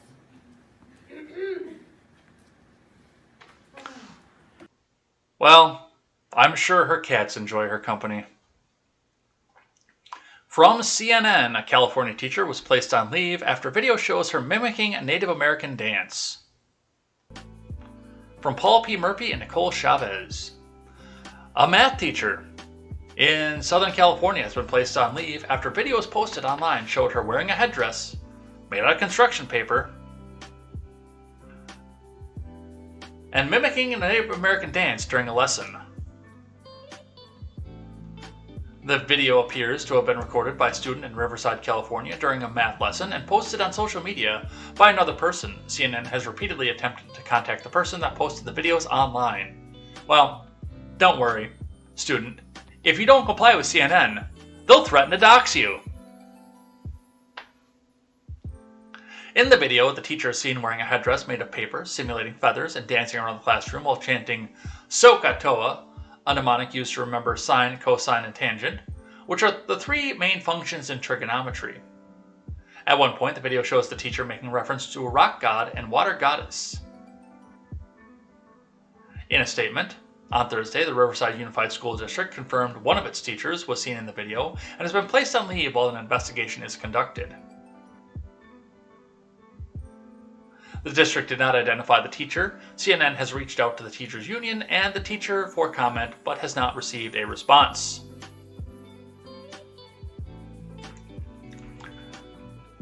These behaviors are completely unacceptable and an offensive depiction of the vast and expansive Native American cultures and practices, the district said. Her actions do not represent the values of our district. The district noted that the commitment to implement inclusive practices and policies and said it will be working to regain the trust of the school community. Crystal Echo Hawk, founder of and executive director of Illuminative, a prominent group focused on increasing the visibility of Indigenous people, said the teacher's behavior was extremely disrespectful and unacceptable. So, as far as freedom of speech goes, you know, the disrespectful, the unacceptable, okay, then do something about that to go and make it, what's the word I'm looking for? Go parody her, go meme her out of existence at this point. You have free speech, use it. Don't ask the government to go back and do your mockery for you when you have a full platform to do the mockery yourself. With that being said, this appears to be a woman that probably should not be in charge of a classroom. This appears to be a woman who probably should get checked out somewhere. Yeah. Maybe she needs a baby. I volunteer for that. Alright, we're going to do one more here, then we'll do live chat for the day. And this one comes to us from CNBC, because this is also breaking. Alec Baldwin fires a prop gun on the set of the movie, killing a crew member and injuring a director. From Sarah Whitten. The actor, Alec Baldwin, fired a prop firearm on a movie set Thursday, killing the film's director of photography and injuring its director, police said. Helena Hutchins, 42, was killed, and Joel Souza, 48, was injured. Souza, I know that name. On the set of Rust, a western being filmed at the Bonanza Creek Ranch in Santa Fe, New Mexico, according to the Santa Fe County Sheriff's Office. Hutchins was transported by a helicopter to the University of New Mexico Hospital, where she was pronounced dead. Souza was brought to Christus St. Vincent Regional Medical Center to undergo treatment for his injuries. We received devastating news this evening that one of our members, Helena Hutchins, the director of photography on a production called Rust in New Mexico, died from injuries sustained on the set, said John Lindley, the president of the Guild, and Rebecca Ryan, the executive director, in a statement to Variety. The details are unclear at this moment, but we are working to learn more, and we support a full investigation into this tragic event. This is a terrible loss, and we mourn the passing of a member of our Guild's family. Why did you pick this up, point this at a person on a prop gun? Now, and this is the thing. This is one of the things that just bothers me the most off of this.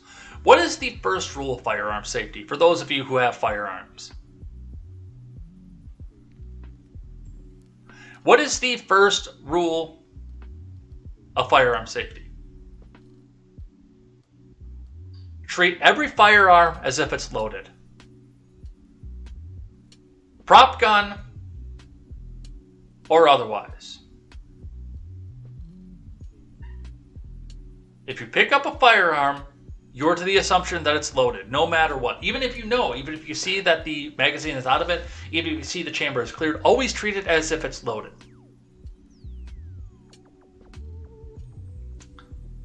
And never point it, prop gun or otherwise, unless you are in an extremely controlled environment where somebody has double and triple checked the prop, at something you don't intend to destroy.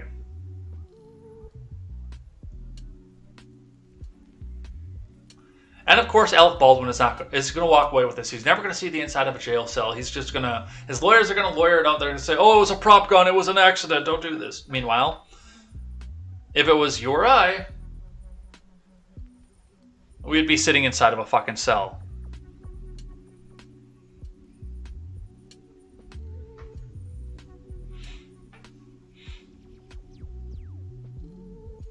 That's it.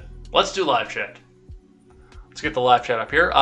We're going to go to the top, but I think I have run out of live chat off of this. So I also want to point out to our friend Ron Helton, if he's still in the chat, that as far as Rob goes, that is something you'll have to talk to John about, but Rob is not going to be coming back, which bums me out to no end because I wanted Rob to be my editor. Ron says that if the new Trump website does any censoring, it's dead on the vine. Mad Cow Mark says sexist, I thought. Arbolt says now I have to post crappy memes to another site.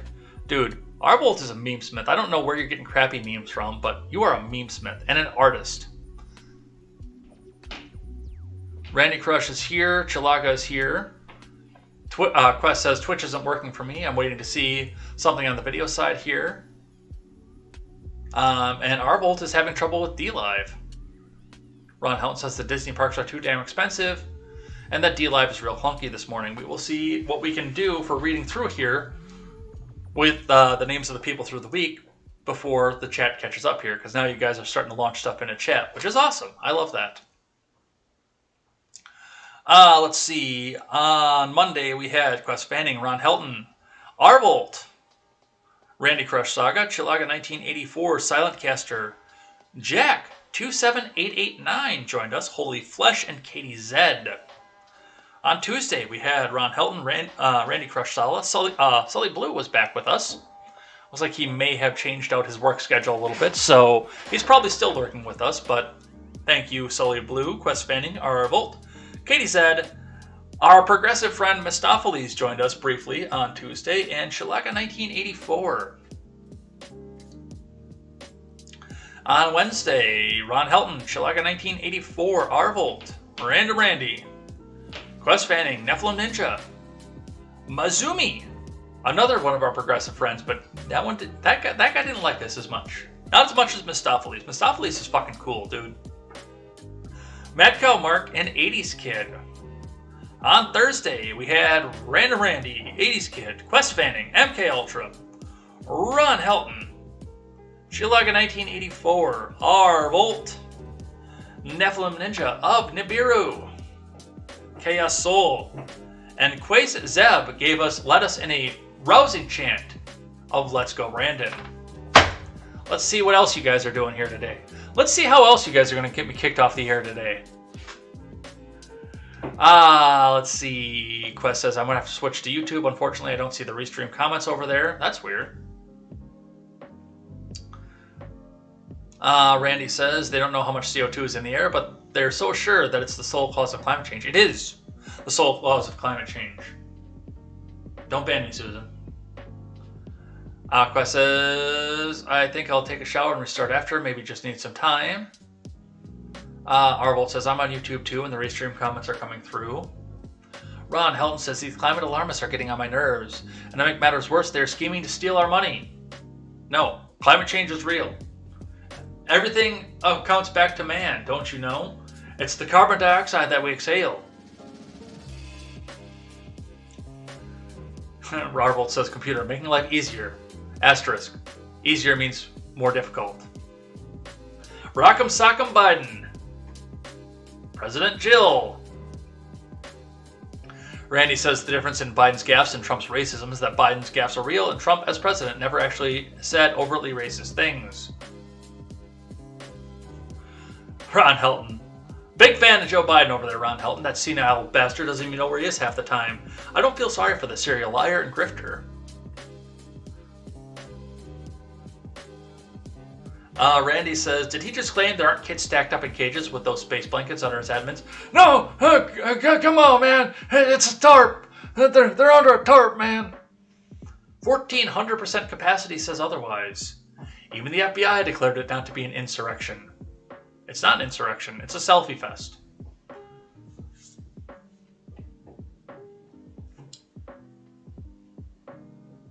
That was good. It actually sounded like you misread prosecute as persecute. Ron, no, you had the right the first time. Persecute. Like the time I used selection instead of election, and not erection. And you weren't sure if it was on purpose or autocorrect. Yes. I don't think Congress should have that kind of power. I don't think Congress should have any power at this point. Randy says, if you're referring to negating executive privilege, I don't think they do have that power. Oh, they're sure going to try.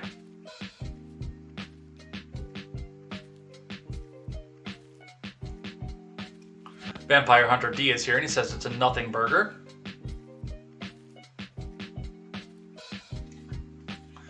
Randy Crush says, I can't wait for the supercut of these same Dems freaking out when this rule first began.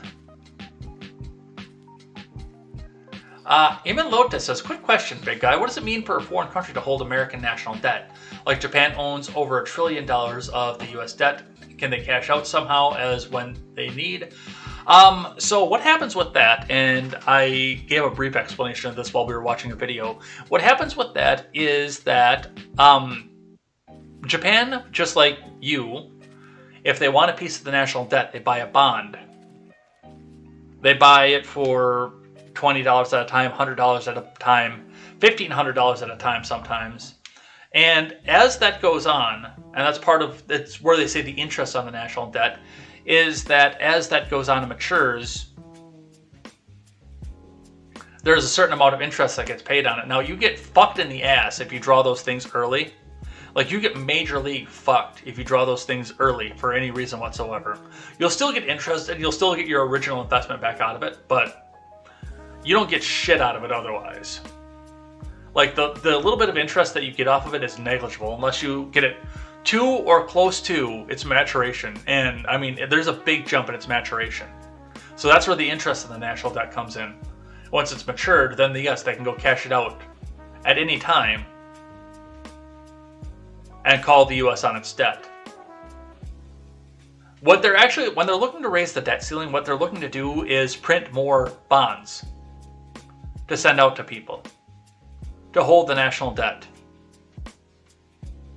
And hope and pray that these people don't get into a desperate situation and call the debt early, call the bond early. So that's what that means.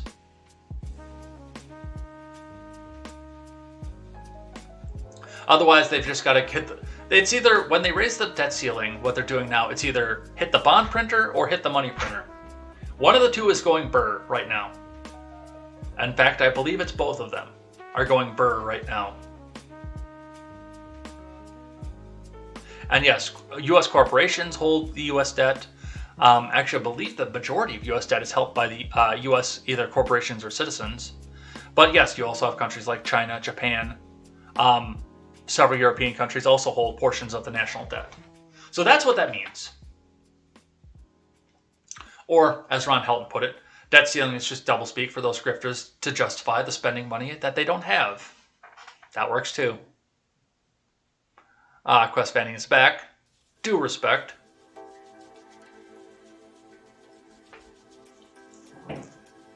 Randy says, yeah, that sounds good and all, but he did declare them as such. Yeah. He declared them as terrorist organizations. Let's see, what else do we have going on here? Quest says, am I the only one still in the chat? The counter is saying there's still a bunch of people in, but people are being quiet today.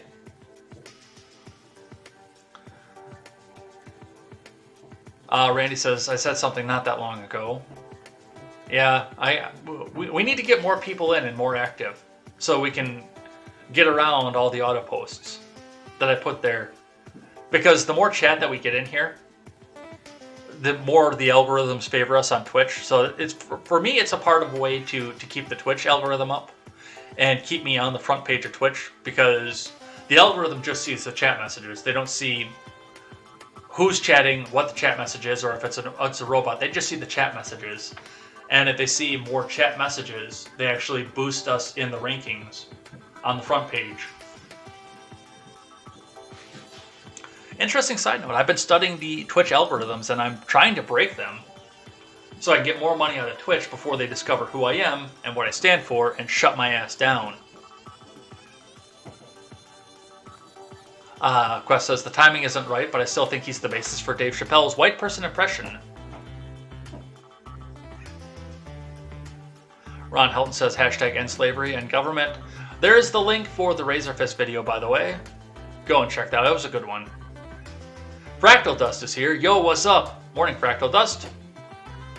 Quest says, I want to pop out for 5 minutes to practice the Spanish Pumpkin song before I head into the office. I'm afraid to ask.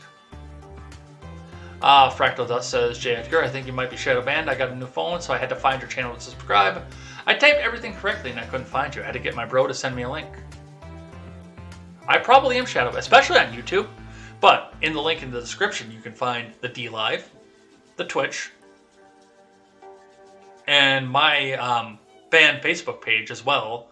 All three of which we are transmitting to. Plus, you can follow me on Instagram as well, JEdgar101. And the link for the channel is also in the description for my Instagram. I'm sorry, it's JEdgar102 on Instagram. Because somebody here had 101. Fucker. JEdgar102 is my Instagram handle. Go and check that out. Follow me over there. And yeah, the link is over there. Now you're subscribed as well, so thank you for that. Randy says, don't worry, no medications have ever had contraindications for taking. Contraindications, rather. Ha. They are still operating. Old Country Buffet? I have no idea. I haven't seen one in so fucking long. They might be out of business at this point. I know they closed the Hoo Ha to Janesville, and I was pissed. Because now if I want to go to Hoo Ha, I have to go all the way to Kenosha. Or Madison, but we all know how I feel about spending money in Dane County. Chilagia says Saki's replacement. I know that they talked about her retiring in 2022. So that may actually be a possibility. I don't know though. Randy says, good thing people aren't still getting sick and losing their weight. No, now they're just losing it because they won't get the vaccination. Freckles needs an ass grabber. Nice. Arbold says she's almost there to calling Biden a fascist, which he is. Quest says my business has 9 people, could probably use a couple more. 90 more people is what you need. Exactly 90. Randy says, what do I get if I work there? Well, first you have to live in Brooklyn, which is a fate worse than death. Sorry. I can't do a city bigger than, well, Janesville at this point. I know some of you guys like cities. I know. But Janesville size is, I think, my limit. And I don't even fucking live there. That's the worst part. What's her at? Let's see. I don't know if I follow her over on Twitter. Allison Williams. It's at Allison W_sports is her at. I'll pull this over here for just a second.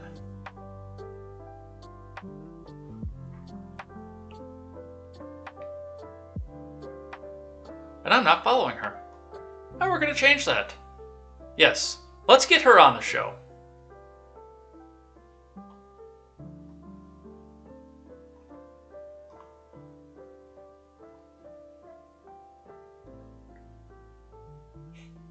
Fractal Dust says, leading to truck drivers being made to wait sometimes overnight to unload their cargo, so I've heard.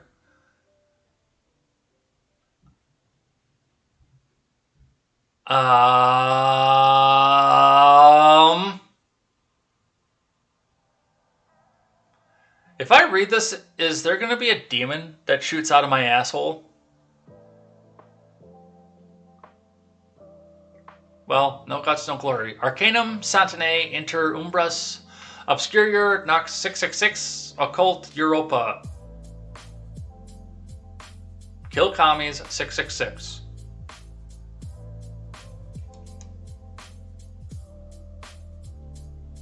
Okay, nothing happened.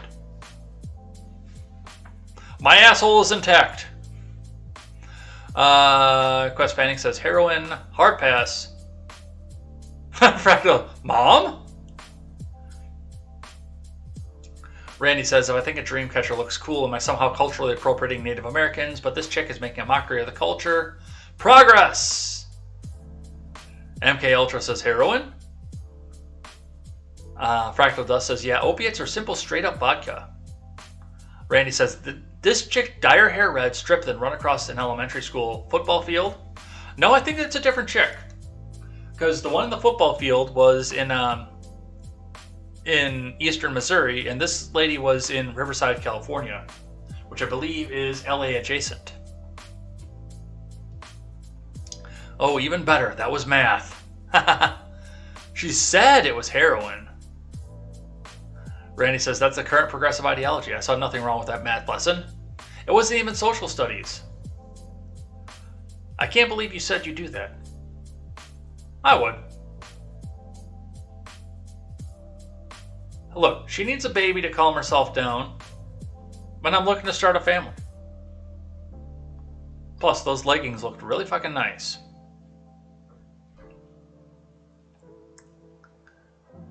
Let's see. Fractal says people don't act like that on heroin from what I've seen. Randy says, well, Eric, you know that woman is a freak in the sack. Yeah. Randy says she's the kind of chick you take back to her house so she doesn't know where you live, though. Well, I mean, if I'm going to stick a baby in there, I kind of want to know what's happening with my kid. Arvolt says, don't kill my coworkers. Let the children clean them. Dang, I was so close.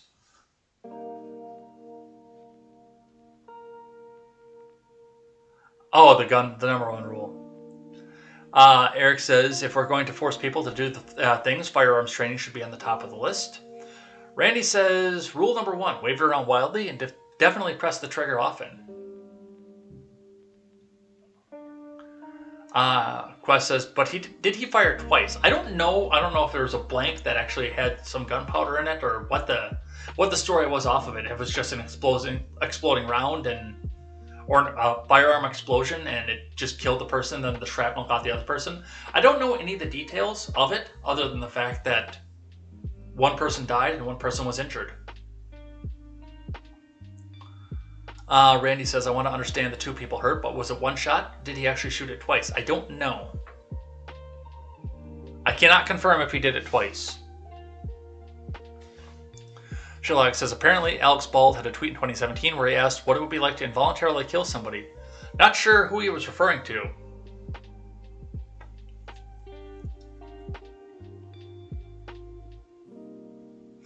Arvold says, why thank you.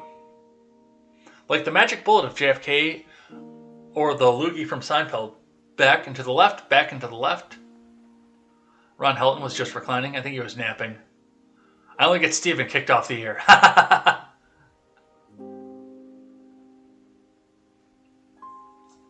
Randy says all money is fake. Each country owes more money to another country than they have. Ron says they get paid interest with the same fiat money. What a scam. In 1913, $1 is worth about a penny. Randy says, I'll chat alphabet towers. Quest says, let's not talk about whose fault Twitch was, Randy. On all 3, by the way. So if I post every thought that I have, it'll help your channel. Yes! Yes, it will, actually. You want your original Instagram handle choice? Kind of.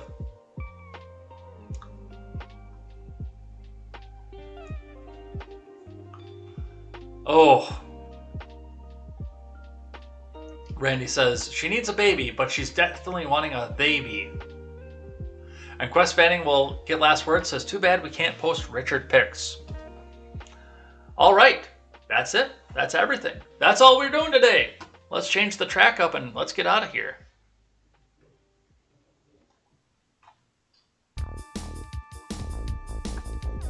So, thanks everybody who came by and chatted in the live chat. Everybody who came by and made this week special and fun. There was a lot of fun that we had this week, and I'm very glad to have shared it with you here. And we've got some news stories to cover back on Monday. And Monday night will be the Red Net Show. But guys, I don't know if I have a co-host or not. I know I've got a notification over on Discord, so I don't know if that's the person who I reached out to. But nope, that's Steven going live again. So we might be flying solo for the first time in a long time for the Monday night show. So keep an eye on track and see what's happening there. Otherwise, if you know somebody who's on short notice can work on a Monday night at 5:30 Central Time, reach out to that person and let me know as well so we can get that person up on the air as well. And as always, thank you guys for coming and hanging out with us for the week here. Come back, join us again for more fun and more stuff. May or may not have a Saturday game stream this week because I might also go up to my mom and dad's. I know I'm running a little bit tight on money, but I might go up there. I want to go talk to my brother-in-law for a little bit and see if he wants to put in on the website. So we'll go and check that out. Otherwise, come back and join us here on Monday.